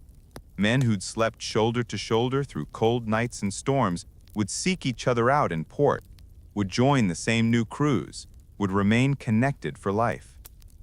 One particularly touching account comes from a pirate named Robert Culliford, who sailed with William Kidd in the 1990s. After their crew was captured and most were executed, Culliford spent years trying to track down the few survivors from his sleeping group. He wanted to make sure they were okay, to share memories, to maintain that connection.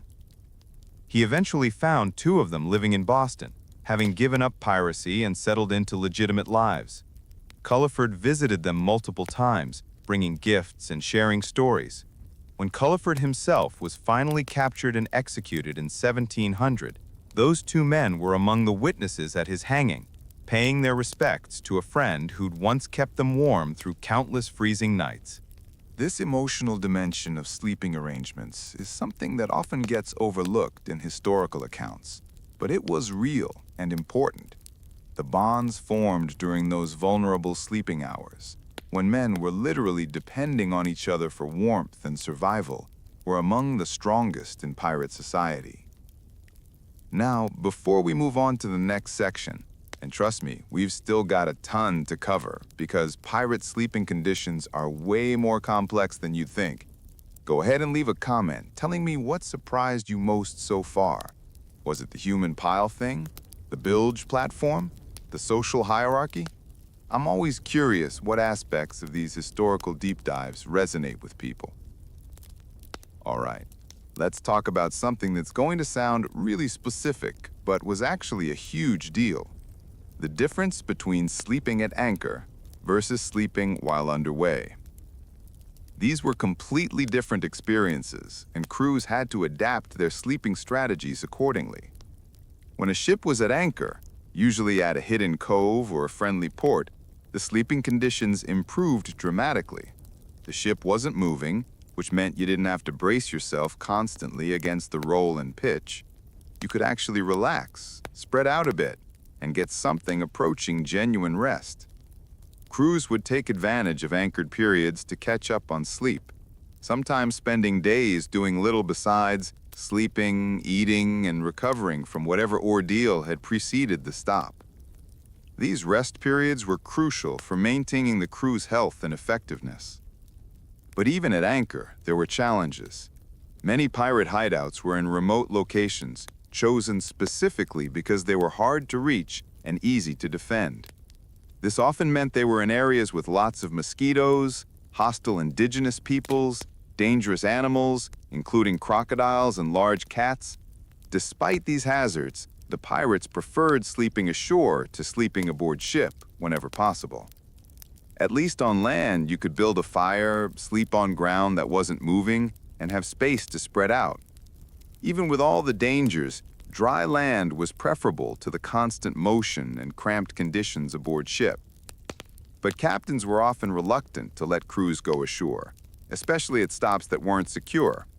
There were too many risks: desertion, disease picked up from local populations, attacks, or simply men getting too drunk or comfortable and refusing to return to sea. So often, even when anchored, the crew was required to sleep aboard ship. The non-moving ship made for better sleeping conditions, but it was still a far cry from comfortable. Sleeping while underway was a completely different challenge. The constant motion of the ship made rest difficult, but it was necessary because the ship had to keep moving toward its destination or hunting ground. The key was learning to sleep through the motion, which sounds easier than it is. The ship would roll, pitch, and yaw constantly, responding to waves and wind. If you were sleeping on the deck or on a flat surface, you'd be thrown around, sliding back and forth or side to side, depending on the ship's movement. This is where hammocks really shone, because they moved with the ship instead of against it. But, as we've discussed, not everyone had a hammock, so most pirates had to develop other strategies. The most common was wedging yourself into a space where you couldn't slide around, between two barrels in the hold, into a corner where two bulkheads met, anywhere that provided natural bracing. You'd jam yourself in tight, often in positions that would seem incredibly uncomfortable, but that kept you from being thrown around. Some pirates would tie themselves to fixed points on the ship. They'd take a length of rope, loop it around themselves and around a post or ring bolt, creating a makeshift tether. This kept them from sliding around, but it had its own risks. If the ship suddenly heeled over in a squall, you could find yourself hanging by your tether, possibly injured or strangled. There are accounts of men dying because they were tied to the ship and couldn't free themselves when danger struck. One account from 1707 describes a man who'd tied himself to a ring bolt before sleeping.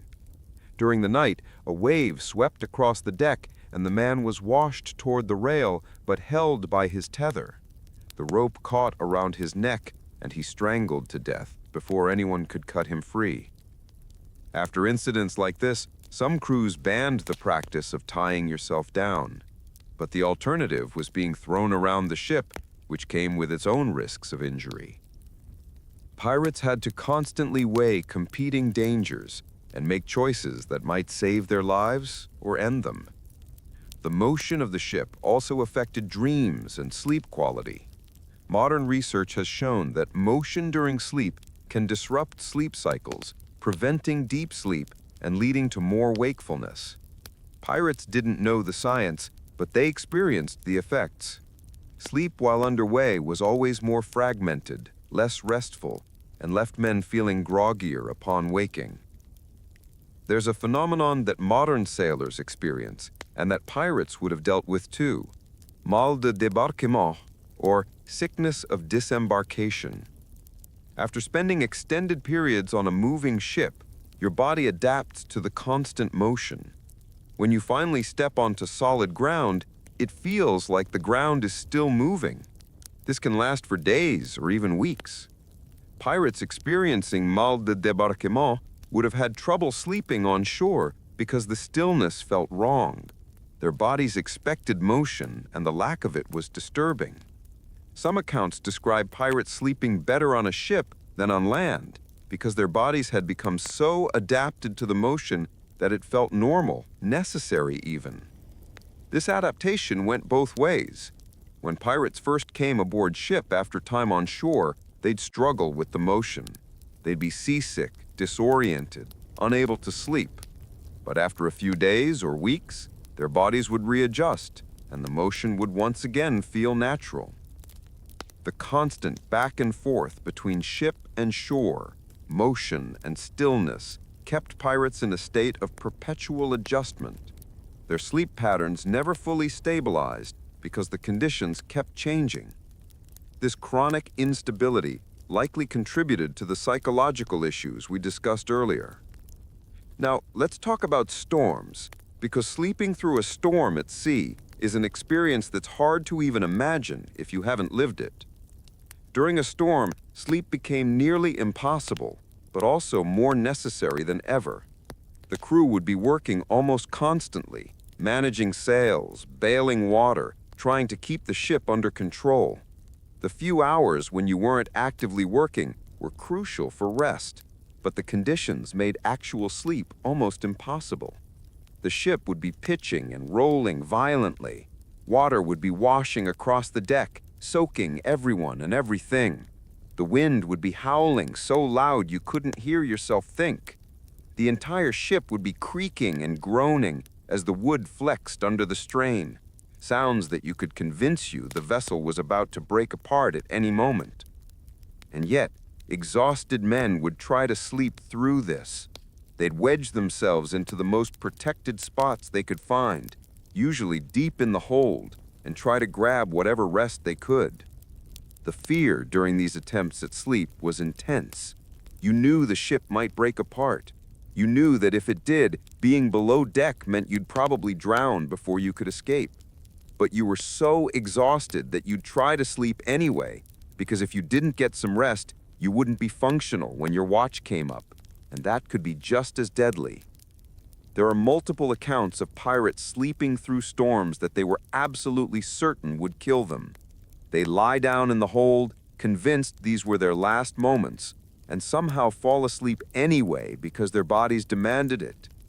One account from a pirate named John Russell, who survived a hurricane off the coast of Cuba in 1722, describes this experience in vivid detail. He writes about lying in the hold, water sloshing around him, the entire ship being thrown about like a toy. He was certain he was going to die, and he describes making peace with God and with his life choices. And then, despite everything, he fell asleep. He woke up several hours later to discover the storm had passed and the ship had survived. He describes the disorientation of that waking, the disbelief that he was still alive, the weird guilt of having slept through what might have been his own death. Russell writes that after that experience, he was never afraid of storms again, because if he could sleep through the worst hurricane he'd ever seen, then he could sleep through anything. It was a strange kind of courage, born from exhaustion and acceptance. Other pirates weren't so lucky or so philosophical. Storms killed thousands of pirates over the centuries, and many of those deaths happened while men were sleeping or trying to rest. The ship would go down, or a man would be washed overboard, or the cargo would shift and crush someone, all while the victim was in or near sleep. The survivors of these disasters would carry the trauma with them. Many developed severe anxiety around sleeping during rough weather, choosing to stay awake even when they desperately needed rest. This sleep deprivation would accumulate, affecting their judgment and performance, sometimes contributing to further accidents. It was a vicious cycle that had no good solution. Sleep during calm weather, and you'd be unprepared for work during storms. Try to sleep during storms, and you might die. Stay awake too long, and exhaustion would impair you. There was no winning strategy, only different ways of managing an impossible situation. Some pirates turned to superstition, developing elaborate rituals they believed would protect them while they slept. They'd recite specific prayers, arrange their bedding in particular ways, or carry talismans that they thought would keep them safe. One common belief was that sleeping with your head toward the bow of the ship was unlucky and would invite disaster. Pirates would carefully position themselves with their heads toward the stern, even if it meant a less comfortable sleeping position. There's no evidence this actually mattered, but the psychological comfort of the ritual probably helped some men sleep better. Another superstition involved sleeping on your left side versus your right side. Some pirates believed that sleeping on your left side, with your heart facing down toward the ship, would protect you from death at sea. Others believed the opposite, that your heart should face up toward the sky and God. These contradictory beliefs existed side by side aboard the same ships, with different men following different customs based on what they'd been taught or what they'd seen work for others. The fact that people survived, regardless of which side they slept on, didn't diminish belief in the superstitions. Survivors would credit their ritual, while deaths would be attributed to other factors. This magical thinking was a coping mechanism, a way of exerting some perceived control over situations that were actually beyond anyone's control. Modern people do the same thing with our own rituals and superstitions. We've just replaced sailors' beliefs with different ones that probably make just as little objective sense. Now, I want to talk about something that's both fascinating and heartbreaking: the letters and journals that pirates left behind that describe their sleeping experiences. Most pirates were illiterate, and the few who could read and write rarely kept detailed records because, they were engaged in illegal activities and documentation was a liability. But some accounts survived, and they provide incredible insight into the daily reality of pirate life. One of the most detailed accounts comes from a pirate named William Snellgrave, though technically he was a slave trader who was captured by pirates and forced to sail with them for several months. He kept a secret journal during his captivity, which he later published after his release. Snellgrave describes his sleeping experiences in painful detail. As a captured prisoner who was treated as the lowest member of the crew, he was given the absolute worst sleeping arrangements. He writes about spending nights in the bilge, lying on wet boards with rats running over him, too frightened to sleep, but too exhausted not to. He describes the first night he managed to sleep for more than an hour or two at a stretch, about 2 weeks into his captivity. His body had finally adjusted to the conditions enough that exhaustion overcame discomfort. He woke up feeling better than he had since his capture, and he writes about the strange gratitude he felt toward his captors for this tiny mercy, even though they were the ones who'd put him in those conditions in the first place. Snellgrave's account is valuable because he was writing from an outsider's perspective. He could see and describe things that would have seemed normal to career pirates, but that were actually extraordinary. His descriptions of how the regular crew members handled sleeping conditions, their techniques and strategies, provide a window into a world that was invisible to most observers. Another valuable source is the journal of Woodes Rogers, a privateer and later pirate hunter who spent years at sea in the early 1700s. Rogers was educated and kept detailed logs of his voyages. While he wasn't a pirate himself, he dealt with them constantly and often had former pirates in his crews. Rogers writes about the sleeping habits of these ex-pirates and how they differed from regular sailors.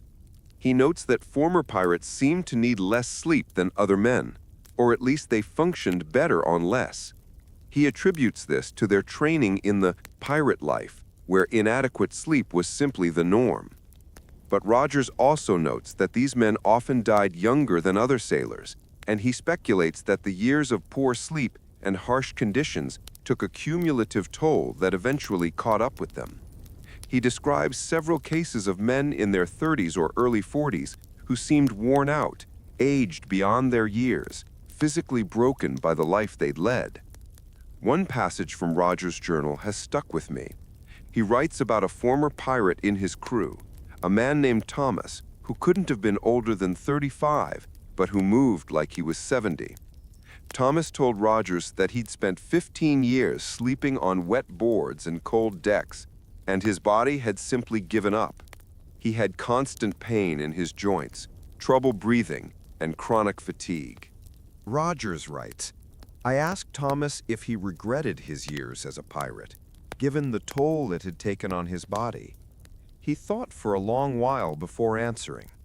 Finally, he said he regretted nothing, for those years of suffering had also been years of freedom, and he would not trade that freedom for anything, not even for the health and comfort he had lost. That quote captures something essential about the pirate mentality. These men knew they were destroying their bodies, knew they were living in conditions that would probably kill them early, but they chose it anyway, because the alternative, life as a wage slave under someone else's thumb, seemed worse. There are other journals and letters that provide glimpses into pirate sleeping experiences.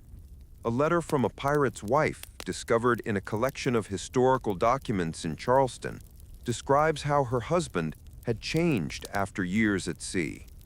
She writes that he couldn't sleep in a proper bed anymore, that he'd get up in the middle of the night and sleep on the floor instead because the mattress felt wrong to him. She describes how he'd wake up screaming from nightmares, how he'd refuse to close the bedroom door because he felt trapped, how the simple act of sleeping had become torturous for him. The letter ends with her expressing hope that time would heal him, that he'd learn to live normally again. We don't know if he ever did.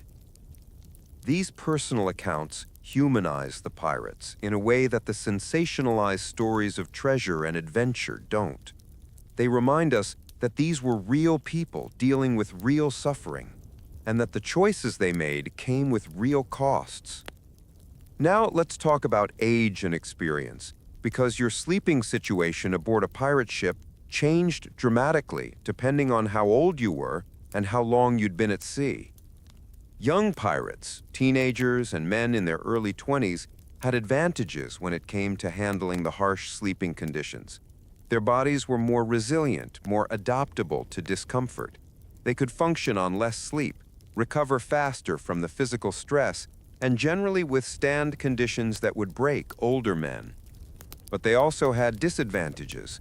They were less experienced at finding good sleeping spots, less skilled at the various techniques for staying warm and dry, and less integrated into the social networks that provided protection and support. Young pirates often suffered more in their first years at sea, though their youth helped them survive. There's an interesting account from a pirate named Edward Lowe, who ran one of the more successful crews in the 1720s. Lowe specifically preferred recruiting young men, boys really, some as young as 13 or 14. He believed that younger recruits adapted to pirate life better than older men, and part of that adaptation was learning to handle the sleeping conditions.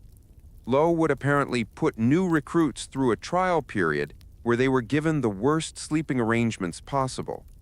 Those who could handle it and still perform their duties effectively were welcomed into the crew. Those who couldn't were left at the next port or sometimes just thrown overboard. It was brutal, But from Lowe's perspective, it was necessary.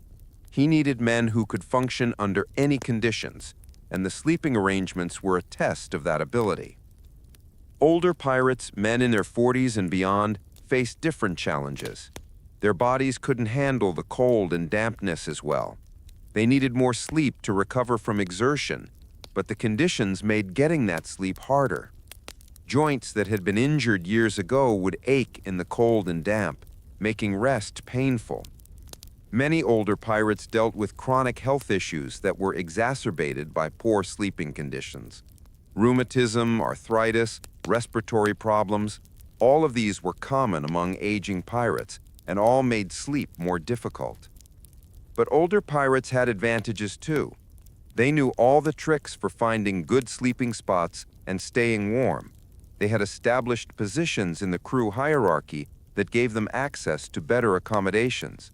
And they had the authority that came with experience, which meant younger crew members would often defer to them in disputes over sleeping arrangements. There's an account of an old pirate named Samuel Bellamy, not the famous captain, but a common crew member with the same name, who was reportedly in his 60s and had been at sea for over 40 years. This Samuel was apparently legendary among his crews for his ability to sleep anywhere, under any conditions. Other pirates would seek his advice on sleeping techniques, and he'd share his accumulated wisdom. One tip that got mentioned in multiple accounts: always sleep with your back to the wind. It seems obvious, but apparently a lot of younger pirates hadn't figured it out. Samuel would wander the deck before settling down for the night, testing the wind direction from different spots, finding the place where he'd be most protected. He also advocated sleeping in short bursts rather than trying for long stretches. He'd tell younger pirates, "Sleep is like food. Better to nibble throughout the day than stuff yourself once and starve the rest of the time." It's actually not bad advice, and it aligns with modern understanding of polyphasic sleep patterns. Samuel apparently died in his sleep one night, peacefully, on the deck of a ship somewhere in the Caribbean. His crewmates said he'd had a good day, had eaten well, had seemed in good spirits. He'd settled into his usual spot on the deck, called out good night to the men around him, and simply never woken up. In a life full of violent deaths, dying peacefully in your sleep at 60-something was considered incredibly lucky. The crew gave him a proper burial at sea, and his techniques and advice were passed down through the pirate community for years afterward. The age factor also affected how crews handled sleeping arrangements. Captains and quartermasters learned to balance the needs of different age groups, giving older men some accommodations for their physical limitations while still maintaining enough discipline and hierarchy to keep the ship functioning. Some ships had informal hierarchies where the oldest, experienced pirates got the best sleeping spots, while the youngest had to prove themselves before earning better accommodations. Other ships were more egalitarian, distributing good and bad spots more evenly regardless of age or experience. These different approaches led to different crew dynamics. Ships with age-based hierarchies tended to be more stable but less innovative, with established ways of doing things that younger members weren't encouraged to question. Ships with more egalitarian sleeping arrangements tended to have more conflict, but also more innovation, with younger members bringing new ideas and techniques. Neither approach was objectively better. They were just different solutions to the same problem of managing limited resources, in this case, limited comfortable sleeping spots among a diverse group of people. Now, if you're still with me, and seriously, I appreciate your dedication because we are deep in the weeds of pirate sleeping history at this point. Take a moment to hit that subscribe button if you haven't already. We've got so many more stories about the weird history of sleep, and your support keeps these deep dives possible. All right, let's talk about women, because yes, there were women aboard pirate ships, and their sleeping arrangements were unique and complicated. The most famous female pirates, Anne Bonny and Mary Read, both of whom sailed with Calico Jack Rackham in the early 1700s, had sleeping arrangements that were documented during their trial. According to testimony from crew members, both women initially slept among the regular crew, with their gender either secret or simply ignored. Mary Reed had apparently been passing as a man for years before joining Rackham's crew, and she continued the deception aboard ship. She slept in the same conditions as the male crew members, wedged into whatever spot was available, and apparently nobody discovered her secret until she revealed it herself months into the voyage. Anne Bonny, who was Rackham's lover, had a more complicated situation. She was known to be a woman, but she refused special treatment. According to trial testimony, she slept on deck or in the hold like everyone else, fought like everyone else, and demanded to be treated as an equal member of the crew. However, being a woman aboard a ship full of men created unique dangers, especially during the vulnerable sleeping hours. There are accounts suggesting that both Bonny and Reed slept armed with knives within easy reach, and that they positioned themselves strategically to watch each other's backs. The trial records include testimony from a crew member who described how Bonny and Reed would take turns sleeping, with one always awake to protect the other. This was in addition to whatever watch duties they had. It meant they were getting even less sleep than the male crew members, which is saying something. Other women who sailed aboard pirate ships, and there were more than popular history acknowledges, faced similar or worse conditions. Women who were captured and pressed into service, wives of crew members who chose to sail with their husbands, or women who simply wanted to escape conventional life on shore, all had to navigate the dangerous reality of sleeping aboard a ship where they were vastly outnumbered by men.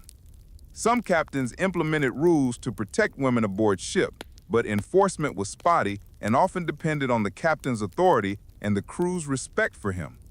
Other ships had no such protections, and women were entirely dependent on their own resourcefulness and the alliances they could form. There's a heartbreaking account from a woman named Maria Lindsay, who was captured when her merchant ship was taken by pirates in 1718. She was forced to join the crew, and she kept a journal, which was later recovered after the ship was captured by the Royal Navy. Lindsay writes about her terror during the first nights aboard the pirate ship. She describes finding a spot in the hold and staying awake all night, clutching a broken bottle as a weapon, terrified of what might happen. Several crew members did approach her, but she successfully fought them off, and eventually the quartermaster intervened and established that she was under the captain's protection. After that, her situation improved, though it was still far from comfortable. She was given a spot near the captain's cabin where she had some privacy, and crew members who bothered her faced severe punishment. But she writes about the constant vigilance required, the exhaustion of never being able to fully relax, the knowledge that her safety depended on the whims of men who could change their minds at any moment. Lindsay survived her ordeal and was eventually released when the pirate ship was captured. She returned to England and published her journal, which became something of a sensation. Her accounts of sleeping conditions aboard the ship, particularly the dangers faced by women, helped shape public perception of pirate life as something brutal and terrifying, rather than romantic and adventurous. The presence of women aboard pirate ships also changed the sleeping dynamics for the male crew members. Some ships developed informal rules about behavior and conversation when women were present. Others saw increased tension and rivalry as crew members competed for the attention or favor of the women aboard. In some cases, having women aboard actually improved sleeping conditions for everyone.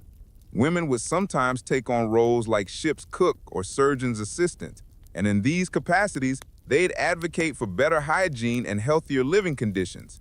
This could include pushing for better sleeping arrangements, more regular cleaning of sleeping areas, and policies to reduce disease transmission. There's an account from a pirate ship operating in the South China Sea in the early 1800s, part of the fleet commanded by Qing Shi that we mentioned earlier, where women made up about 30% of the crew. According to accounts from captured crew members, this ship had notably better living conditions than most pirate vessels, including more organized sleeping arrangements and regular cleaning schedules. The women aboard this ship had apparently insisted on these improvements, and had the authority to enforce them. The result was a healthier, more effective crew, though whether this was due to the women's influence or to other factors in how Chengxi ran her fleet is debatable. Regardless, the presence of women aboard pirate ships added another layer of complexity to the already complicated reality of sleeping arrangements, and demonstrates that pirate life was more diverse and varied than the stereotypical image of all-male crews. Now, let's talk about something that modern people rarely think about, but that was a constant concern for pirates: the role of religion and spirituality in sleeping rituals. Despite their reputation as godless outlaws, many pirates were deeply religious or at least spiritually inclined. The constant proximity to death, the dangerous conditions, and the generally precarious nature of their lives made them acutely aware of mortality and the possibility of divine judgment. This religious consciousness manifested in various ways, including in sleeping rituals. Many pirates would pray before sleep, asking for protection through the night and safe passage if death should come for them. These prayers weren't necessarily Christian, though many were. Pirates came from all over the world and brought diverse spiritual traditions with them. There are accounts of Muslim pirates who would perform their evening prayers before settling down to sleep, positioning themselves to face Mecca as best as they could determine on a moving ship. There are mentions of pirates from West Africa who practiced indigenous spiritual traditions, creating small shrines in their sleeping areas where they'd make offerings before rest. Some ships had chaplains or religious figures aboard, men who'd lead prayers and provide spiritual comfort. The presence of a chaplain could change the culture of a ship significantly, with more emphasis on religious observance and moral behavior. But chaplains aboard pirate ships were rare, and their authority was limited. More common were informal spiritual practices that crew members developed themselves. Some pirates would mark their sleeping spots with religious symbols, scratching crosses or other protective signs into the wood. Others carried religious talismans, small objects they believed would protect them during sleep. One particularly interesting practice involved dream interpretation. Some pirates believed that dreams were messages from God or the spirits, and they'd gather in the morning to discuss and interpret their dreams. A dream about drowning might be seen as a warning to avoid a particular course of action. A dream about treasure might indicate that fortune was coming their way. These dream interpretation sessions served a social function beyond their spiritual purpose. They gave crew members a chance to communicate fears and concerns in a culturally acceptable way. A man who was worried about an upcoming raid could express that worry through describing a bad dream, and the crew could discuss the concern without anyone losing face. There's a fascinating account from a pirate named James Mission, though whether he actually existed or was a fictional character in a propaganda piece is debated by historians. According to the account, Mission established a pirate haven on Madagascar where religious tolerance was a founding principle. The account describes how Mission's community included Christians, Muslims, Jews, and practitioners of various indigenous religions, all living together. The sleeping arrangements in this community apparently reflected this diversity, with different areas designated for people of different faiths, allowing them to practice their bedtime rituals without interfering with each other. Whether Mission was real or not, the account reflects a reality of pirate life. These crews were incredibly diverse, bringing together people from all over the world who had to find ways to coexist in tight quarters. Religious and spiritual practices, including those related to sleep, were one area where that diversity played out. Some pirates turned to darker spiritual practices, particularly those who'd spent time in the Caribbean, where voodoo and similar traditions were prevalent. There are accounts of pirates using spiritual practices to try to ensure good sleep, protect themselves from enemies, or curse rivals aboard the ship. One account describes a feud aboard a pirate ship in 1689 where two crew members were competing for the same sleeping spot. One of them, a man from Haiti, apparently used a curse that he claimed would prevent his rival from sleeping. Whether through the power of suggestion, or genuine spiritual forces, the rival did develop severe insomnia, eventually becoming so exhausted and unstable that he had to be restrained. The captain eventually intervened, had both men flogged for disturbing the peace, and reassigned sleeping spots for half the crew just to break up the conflict. But the story spread, and some crew members became convinced that the Haitian pirate had genuine spiritual powers. These beliefs in spiritual forces affecting sleep weren't limited to pirates. They reflected broader cultural attitudes of the era, where the line between the physical and spiritual worlds was seen as much more permeable than modern Western culture generally views it. For pirates, whose lives were so precarious and beyond their control, believing that spiritual practices could influence something as vulnerable as sleep was both comforting and terrifying. It gave them a sense of agency, a belief that they could do something to protect themselves, but it also opened up new fears about spiritual attacks and curses. The psychological impact of these beliefs was real, regardless of whether the spiritual forces themselves existed. A pirate who believed he'd been cursed would have trouble sleeping simply from the anxiety and fear. A pirate who believed his prayers would protect him might sleep more peacefully because of that confidence. Religion and spirituality, in all their diverse forms, were thus integral to the sleeping experience aboard pirate ships, shaping not just pre-sleep rituals, but the entire psychological landscape around rest and vulnerability. Now, let's talk about something that brings together many of the themes we've been discussing: the long-term health consequences of years spent sleeping in pirate conditions. Modern medicine tells us that chronic sleep deprivation and constantly sleeping in cold, damp conditions leads to a host of health problems. Pirates experienced all of these, often in their most severe forms. Respiratory diseases were endemic among pirates. Tuberculosis, pneumonia, bronchitis, all were common and often fatal. The constant dampness, the cold, the mold and mildew that grew in every corner of the ship all contributed to respiratory problems. And of course, sleeping in these conditions, breathing damp air all night, made these problems worse. There are accounts of entire crews being debilitated by respiratory disease, unable to function effectively. Some ships became known as plague ships because disease had taken hold so firmly that anyone who joined the crew was almost certain to get sick. Joint problems were also extremely common.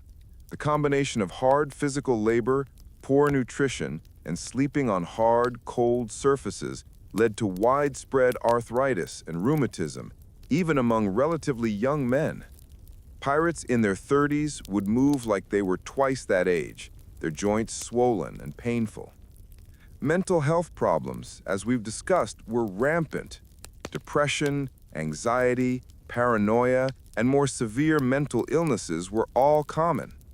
The combination of sleep deprivation, isolation, constant stress, and trauma created a perfect storm for psychological problems. And then there were the diseases spread by the parasites we discussed earlier. Typhus from lice, plague from fleas, various other infections from rat bites, and general unsanitary conditions. These diseases killed thousands of pirates over the years. The cumulative effect of all these health problems was that the average pirate's lifespan was significantly shorter than the already short life expectancy of the era. Most pirates who survived combat and weren't executed by authorities still died relatively young, their bodies broken by the conditions they had endured. There are some accounts of pirates who lived to old age, but they're notable specifically because they were so rare. These survivors often attributed their longevity to specific practices, like sleeping on deck regardless of weather, or maintaining strict personal hygiene despite peer pressure, or abstaining from heavy drinking. Whether these practices actually made the difference, or whether these men just had lucky genetics, is impossible to say. But their survival demonstrated that it was possible to live through years of pirate life, even if it wasn't common. One survivor, a man named Philip Ashton, who was forced into piracy in the 1720s and later escaped, wrote a memoir describing the physical toll the life had taken on him. He was only in his mid-20s when he escaped, but he described feeling like an old man. His joints hurt constantly, he had chronic respiratory problems, and he suffered from severe insomnia and nightmares. Ashton wrote that he would have preferred to die during his piracy rather than survive and have to live with the physical and psychological damage. It's a heartbreaking testament to just how destructive the conditions were. But Ashton did recover, at least partially. With time, proper nutrition, comfortable sleeping conditions, and the safety of life on shore, his body began to heal. His respiratory problems improved, his joints hurt less, and his mental health slowly stabilized. He never fully recovered, he carried the scars for the rest of his life, but he did find a way to live with them. His story and others like it demonstrate both the terrible toll of pirate sleeping conditions and the remarkable resilience of the human body and spirit. People can endure incredible hardship and still find ways to heal and move forward. Now, we need to talk about the end of the golden age of piracy and how that affected sleeping conditions for sailors in general. As piracy declined in the early to mid-1700s, navies and merchant marine organizations began implementing reforms in how their ships were run.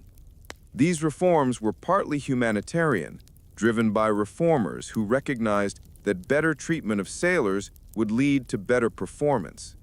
But they were also practical, driven by the realization that the appalling conditions aboard ships were major recruitment and retention problems.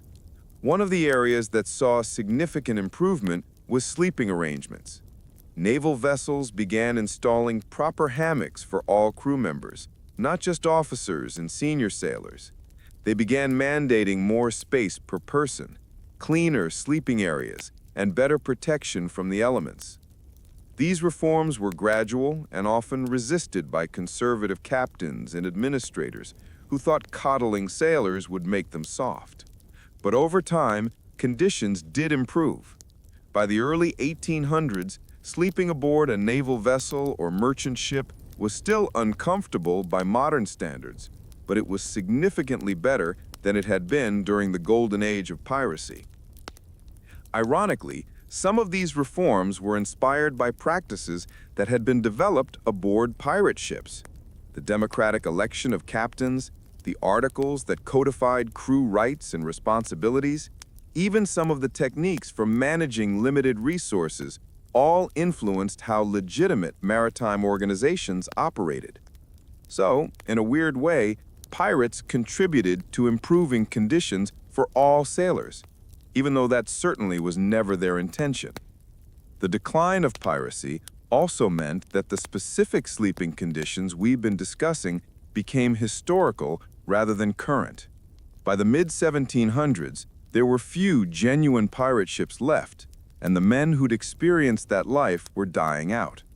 Their stories became legends, often romanticized and stripped of the brutal reality we've been exploring. But for a time, for about a century, from the late 1500s through the early 1700s, thousands of men, and some women, lived this life. They slept in conditions that seem almost unimaginable to us now. They suffered, they adapted, they survived, or they died. And their experiences, recorded in scattered journals, trial testimony, and the accounts of observers, provide us with this window into a way of life that was both extraordinary and terrible. All right, we're getting close to wrapping up this marathon exploration of how pirates slept without freezing to death. But I want to talk about a few more specific aspects that haven't quite fit into the narrative so far. Consider this the bonus content, the deep cuts for those of you who've stuck with me this long. First, let's talk about music and sleep aboard pirate ships. Music was hugely important in maritime culture, serving both practical and emotional purposes. Work songs helped coordinate group efforts like hauling rope or raising anchor. But music also played a role in helping men settle down for sleep. On many ships, there was a tradition of evening music sessions. After the evening meal, before the crew settled down for the night, someone would bring out a fiddle, a flute, or whatever instruments were available. The crew would gather and sing songs together, sometimes for hours. These sessions served multiple purposes. They built crew cohesion and morale. They provided entertainment in a world with very few diversions. But they also helped men transition from the activity of the day to the rest of night.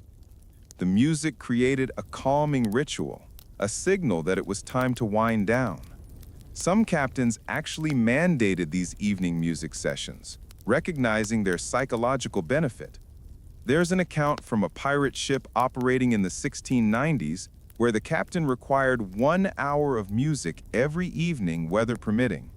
He believed it helped his crew sleep better and function more effectively. The type of music varied depending on the crew's composition. English pirates sang ballads and folk songs from home. French pirates had their own repertoire. African crew members brought their musical traditions, which often involved drumming and call-and-response singing. Spanish pirates had guitars and sang romantic songs about the sea and lost loves. On ships with diverse crews, these different musical traditions would blend together, creating unique hybrid styles. A song might start as an English ballad, pick up African rhythms in the middle, and end with Spanish lyrics. This musical fusion reflected the cosmopolitan nature of pirate crews. Some songs were specifically about sleep and dreaming. One popular song, recorded in multiple sources from the era, was called The Sailor's Lullaby. The lyrics described a sailor falling asleep on deck and dreaming of home, only to wake up and realize he's still at sea. It's a melancholy song, but apparently it was soothing to crews who could relate to the sentiment. Another tradition involved storytelling before sleep. An older, experienced pirate would tell stories to the younger crew members, tales of past voyages, legendary pirates, sea monsters, ghost ships, and all the mythology that had built up around maritime life.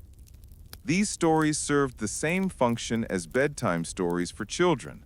They helped transition the mind from wakefulness to sleep, provided entertainment, and passed down cultural knowledge. Young pirates learned the unwritten rules of their profession through these stories, including techniques for survival and codes of conduct. Some of these storytelling sessions could last for hours, with men drifting off to sleep one by one as the story continued. The storyteller would keep talking until he was talking to himself, then finally lie down and sleep as well. There's a beautiful account from a pirate named Daniel Collins, who wrote about his favorite memory from his years at sea. It wasn't a successful raid or a narrow escape. It was a night that the ship was becalmed, no wind, completely still water, and the entire crew gathered on deck under the stars. One of the older pirates, a man named Portuguese John, told stories for hours. Collins describes how peaceful it was, how the still air carried John's voice clearly, how men would occasionally laugh or gasp at dramatic moments in the story. One by one, the crew fell asleep where they sat, until finally Collins himself dozed off with John's voice still in his ears. Collins writes that he slept better that night than any other in his life, and he attributes it to the calmness, the community, and the stories. It's a reminder that even in the brutal world of piracy, there were moments of peace and beauty. Now, let's talk about something that's going to sound mundane, but was actually important: laundry and cleaning of sleeping areas. We've established that pirates rarely changed their clothes and that hygiene was generally terrible, but occasionally conditions would force some level of cleaning. If disease started spreading, if the stench became truly unbearable, or if the captain had unusually high standards, the crew would be ordered to clean themselves and their sleeping areas. These cleaning days were both dreaded and welcomed. Dreaded because they meant a lot of work, but welcomed because clean clothes and sleeping spaces, even if only temporarily, made a real difference in comfort and health. The process typically involved waiting for good weather, then bringing all bedding and spare clothes on deck. Everything would be aired out in the sun and beaten to dislodge dirt, lice, and other parasites. The sleeping areas below deck would be scrubbed with seawater, sometimes with vinegar added for its supposed disinfecting properties. Some captains would mandate that men wash themselves as well, jumping into the ocean if the water was warm enough, or at least splashing themselves with seawater. This was controversial because many sailors believed that bathing was unhealthy, that it would weaken you or make you more susceptible to disease. There was actually some logic to this belief.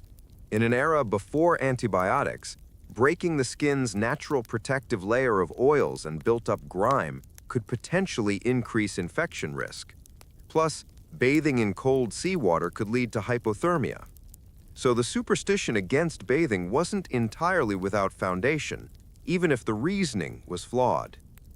But regardless of the controversy, these occasional cleaning days did make a difference. Accounts describe how men would sleep better after a cleaning day, how morale would improve, how the ship just felt more livable. The improvements were temporary, of course. Within a few days or weeks, everything would be back to its previous grimy state. But those brief periods of relative cleanliness were something men looked forward to. There's an interesting account from a merchant ship captain who'd spent time observing pirate crews. He notes that pirate ships with captains who mandated regular cleaning were generally more effective than those that didn't. The crews were healthier, suffered less from disease, and performed better in combat. He attributes this to better hygiene, but it was probably also psychological. A captain who cared enough to maintain decent living conditions was likely a better leader overall, and crews that felt cared for probably performed better for multiple reasons. This observation actually influenced some reforms in the merchant marine and navies, leading to regulations about ship cleanliness and crew hygiene that gradually improved conditions for all sailors. Now let's talk about alcohol in more detail, because while we've mentioned it a few times, it deserves a deeper exploration given how central it was to pirate sleeping habits. The daily rum ration aboard ship was substantial, typically about half a pint per day, though this varied. Pirates often consumed even more, supplementing the official ration with whatever they'd stolen or purchased at port. On cold nights, alcohol consumption would spike dramatically as men tried to warm themselves. The relationship between alcohol and sleep is complicated. Modern science tells us that while alcohol can help you fall asleep faster, it disrupts sleep quality, preventing deep sleep and causing you to wake up more often during the night. But pirates didn't know this, and their experience was that alcohol helped them cope with the cold and discomfort enough to get at least some rest. Alcohol also served as a social lubricant, helping to ease tensions and build camaraderie among the crew. The evening drinking sessions before sleep were important bonding time, where disputes could be aired and resolved, where friendships were strengthened, and where the crew came together as a unit. But alcohol also caused problems. Drunk pirates would fall asleep in dangerous locations, would get into fights over sleeping spots, would make poor decisions that endangered themselves and others. Drunkenness contributed to accidents, to men falling overboard, to injuries that could have been prevented. Some captains tried to limit drinking, but this was incredibly unpopular and often led to mutiny. The daily rum ration was considered a fundamental right, and any captain who tried to reduce it was seen as a tyrant. So most captains just had to manage the consequences of having a half-drunk crew rather than trying to prevent drinking altogether. There are accounts of ships where the captain would time the rum distribution strategically, giving out rations at moments when he wanted the crew to be more compliant or less likely to cause trouble. Before a dangerous raid, he might withhold rum until after the action was complete. On a particularly cold night, he might authorize extra rations to help the men sleep. The management of the rum supply was actually one of the quartermaster's most important duties. He had to balance keeping the crew happy with ensuring they remained functional. It was a constant negotiation, and different quartermasters had different philosophies about how to handle it. One quartermaster, a man named Benjamin Horngoldie, who later became a pirate captain himself, apparently had a rule that no one could have their evening rum ration until their sleeping spot was prepared and they were ready to lie down. This encouraged men to settle in for the night, rather than drinking and then wandering around causing trouble. It's a simple policy, but according to accounts, it was effective. Horngoldie's crews had fewer nighttime accidents and disputes than other ships, and the men were generally better rested and more effective. The flip side was that alcohol dependency was rampant among pirates. Many were what we'd now recognize as alcoholics, unable to function without regular drinking. When supplies ran low and rationing became necessary, withdrawal symptoms would set in, making an already difficult situation even worse. There are accounts of crews becoming violently unstable when the rum ran out, of men too sick from withdrawal to perform their duties, of ships having to make desperate stops at port specifically to resupply alcohol before the crew completely fell apart. One particularly grim account from 1711 describes a pirate ship that ran out of rum while far from any port. Within a week, several crew members were showing severe withdrawal symptoms, shaking, hallucinating, too sick to work. The captain broke out the ship's medicinal brandy and distributed it to the worst cases, but there wasn't enough for everyone. The situation deteriorated to the point where men who had alcohol were being attacked by those who didn't. The captain eventually had to ration out the remaining alcohol under armed guard, and even then there were attempts to steal it. By the time they reached port 2 weeks later, the crew was in such bad shape that they could barely function. This incident spread through the pirate community and led some captains to be more careful about maintaining adequate alcohol supplies, but it also highlighted the dependency problem that was endemic in maritime culture. The irony is that this dependency made the sleeping conditions even worse. Alcohol-related health problems, combined with all the other factors we've discussed, created a situation where men were damaging their bodies from multiple angles simultaneously. But from the pirates' perspective, the alcohol was worth it. It numbed the physical pain, the emotional trauma, the constant fear and discomfort. It made the unbearable slightly more bearable. And on cold nights when sleep seemed impossible, it was often the only thing that provided any relief. Now let's talk about navigation and sleep, which might seem unrelated, but were actually intimately connected. Navigation in this era required constant attention and skill. The navigator, often the captain or a specialized crew member, had to regularly check the ship's position using the sun, stars, and various instruments. This meant being able to wake up at specific times throughout the night to take readings. On pirate ships, where watches rotated and everyone had multiple duties, the navigator's need for specific waking times affected the entire crew's sleep schedule. If the navigator needed to wake up every 2 hours to check their position, someone else had to be awake to help, to hold a lantern, to record data. This created a rhythm to the night that went beyond the normal watch schedule. Even if you weren't on watch, you might be woken up to assist with navigation. It was yet another factor that made uninterrupted sleep nearly impossible. Some navigators became skilled at waking up at precise times without any external alarm. They'd train themselves to wake up every 2 hours, or every 4 hours, or whatever the navigation schedule required. This internal clock was a valuable skill, and good navigators were prized, partly because they could maintain this schedule without needing to keep the whole crew awake. There's an account of a navigator named John Davis, not the famous explorer, but a pirate with the same name, who was legendary for his ability to wake up at exact intervals. Crew members said you could set your watch by him. Not that they had watches in the modern sense, but you get the idea. Davis would sleep in short bursts between navigation checks, never more than 2 hours at a time, night after night, week after week. Other crew members marveled at how he could function on this schedule. But Davis reportedly said he'd been doing it so long that sleeping for longer stretches actually made him feel worse. This might sound like nonsense, but modern research on sleep patterns suggests he might have been onto something.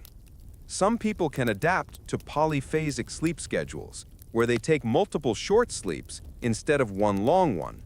It's not optimal for most people, but it can work.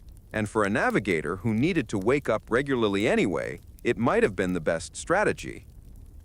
The relationship between navigation and sleep also affected the crew's psychology. Good navigation meant the ship was going where it needed to go, which meant reaching port sooner, which meant an end to the current voyage's suffering. Bad navigation could mean being lost at sea, running low on supplies, and the very real possibility of death. So the crew had a vested interest in the navigator being well rested and functional. On some ships, the navigator was given the best sleeping spot after the captain, specifically to ensure he got enough rest to navigate effectively. On other ships, crew members would volunteer to handle tasks for the navigator so he could sleep. This created an interesting dynamic where the navigator's sleep was seen as more important than everyone else's, and the rest of the crew would sacrifice their own comfort to protect it. It's a reminder that even in the harsh world of pirate ships, people could recognize collective interests and work together for the common good. Now let's talk about something we haven't really touched on yet: the difference between different types of pirate vessels. Not all pirate ships were the same. There were small sloops and schooners with crews of 20 or 30 men. There were larger frigates with crews of 100 or more. There were captured merchant ships, purpose-built warships, and everything in between. And the sleeping conditions varied dramatically depending on the type of vessel. Small, fast ships like sloops were preferred by many pirates because they were maneuverable and could escape larger vessels. But they had very limited space, and sleeping conditions were correspondingly cramped. On a small sloop, there might literally be no room below deck for the entire crew to sleep at once. Men would have to sleep in shifts based purely on space constraints, regardless of the watch schedule. These small ships also pitched and rolled more in rough seas, making sleep even more difficult. They had less cargo space, which meant fewer supplies and less material to create comfortable sleeping arrangements. Everything about them was optimized for speed and maneuverability at the expense of comfort. But sailors on small ships developed their own adaptations. They became experts in sleeping in tiny spaces, curled up in corners or wedged into gaps that would seem impossibly small. They learned to sleep sitting up, leaning against each other for support. They became incredibly efficient with the limited space they had. There's an account from a small pirate sloop operating in the Caribbean in the 1710s. The ship had a crew of 28 men and was only about 60 feet long. According to one crew member's testimony, they slept in shifts with never more than 14 men below deck at any time, and even then, they were packed so tightly they couldn't turn over without disturbing their neighbors. But this same crew member notes that the close quarters created a strong sense of camaraderie. Everyone was in it together, sharing the same miserable conditions, and that shared suffering created bonds. When the crew was eventually captured, several members chose to hang rather than testify against their shipmates, even though cooperation would have saved their lives. Larger ships had more space, which you'd think would mean better sleeping conditions. And in some ways it did. There was more room to spread out, more options for finding a comfortable spot. But larger ships also had more crew members competing for those spots, and they had their own challenges. Big ships were slower and less maneuverable, which meant they spent more time at sea between ports. Longer voyages meant more time sleeping in miserable conditions, more opportunity for disease to spread, more accumulated sleep debt and exhaustion. Larger ships also had more complex social hierarchies. There were more ranks and roles, more opportunities for conflict, more complicated politics around who got the good sleeping spots. The simplicity of a small crew where everyone knew everyone else didn't exist on larger vessels. There is an interesting account from a pirate named Edward England who served on both small and large ships. He writes about preferring the smaller vessels despite their cramped conditions because the social dynamics were simpler and more egalitarian. On larger ships, he says, you could sleep in a better spot, but you'd spend more mental energy navigating the politics required to maintain that spot. Different types of ships also had different cultures around sleep. Small, close-knit crews might have informal agreements about sleeping arrangements that never needed to be spoken. Larger crews needed more formal rules and enforcement mechanisms. Purpose-built warships that had been captured and converted to piracy often had existing sleeping arrangements built into the ship's structure. There might be hammock hooks already installed, designated berths for different crew members, even officers' quarters. Pirates would take over these existing arrangements, though they'd often modify them to be more egalitarian. Converted merchant ships had cargo holds that could be repurposed for sleeping, but these spaces were designed for goods, not people. They might have good ventilation for preventing cargo spoilage, but that same ventilation could make them freezing on cold nights. They might have shelves or racks for storing merchandise that could be adapted into bunks, but these improvised beds were rarely comfortable. Each type of ship required different sleeping strategies, and experienced pirates learned to adapt quickly when changing vessels. This adaptability was yet another skill in the extensive toolkit that successful pirates needed to survive. Now, and I know we're getting into really specific territory here, but stick with me because this is fascinating. Let's talk about the seasonal migration patterns of pirate crews and how that affected sleeping arrangements. Many pirate crews didn't stay in one region year-round. They'd follow patterns based on weather, prey availability, and their own comfort. And these migration patterns were often influenced by sleeping conditions as much as by strategic considerations. The most common pattern was summering in northern waters and wintering in the tropics. During summer, the Caribbean and other tropical regions were hurricane season, hot, humid, and dangerous. Pirate crews would often head north to the coast of North America, or even across to Africa or Europe, where summer weather was more pleasant and the sleeping conditions more tolerable. Come winter, they'd head back south to avoid the freezing conditions we've been discussing. The Caribbean winter was much more comfortable for sleeping, warm but not oppressively hot, with lower risk of disease-carrying mosquitoes. This migration pattern was so well established that merchants and naval forces could predict where pirates were likely to be based on the season. The British Navy would concentrate forces in the Caribbean during summer, knowing that's when pirates would be scarce, and then shift resources north in the winter, when pirates headed that direction. But not all crews followed this pattern. Some, particularly those with captains who were more focused on profit than comfort, would chase prizes wherever they were, regardless of season. These crews suffered more from weather-related problems, but potentially earned more because they were operating when other pirates weren't. There's an account of a pirate crew that decided to raid the New England coast in the middle of winter, figuring the lack of competition would mean more prizes and less risk of encountering naval vessels.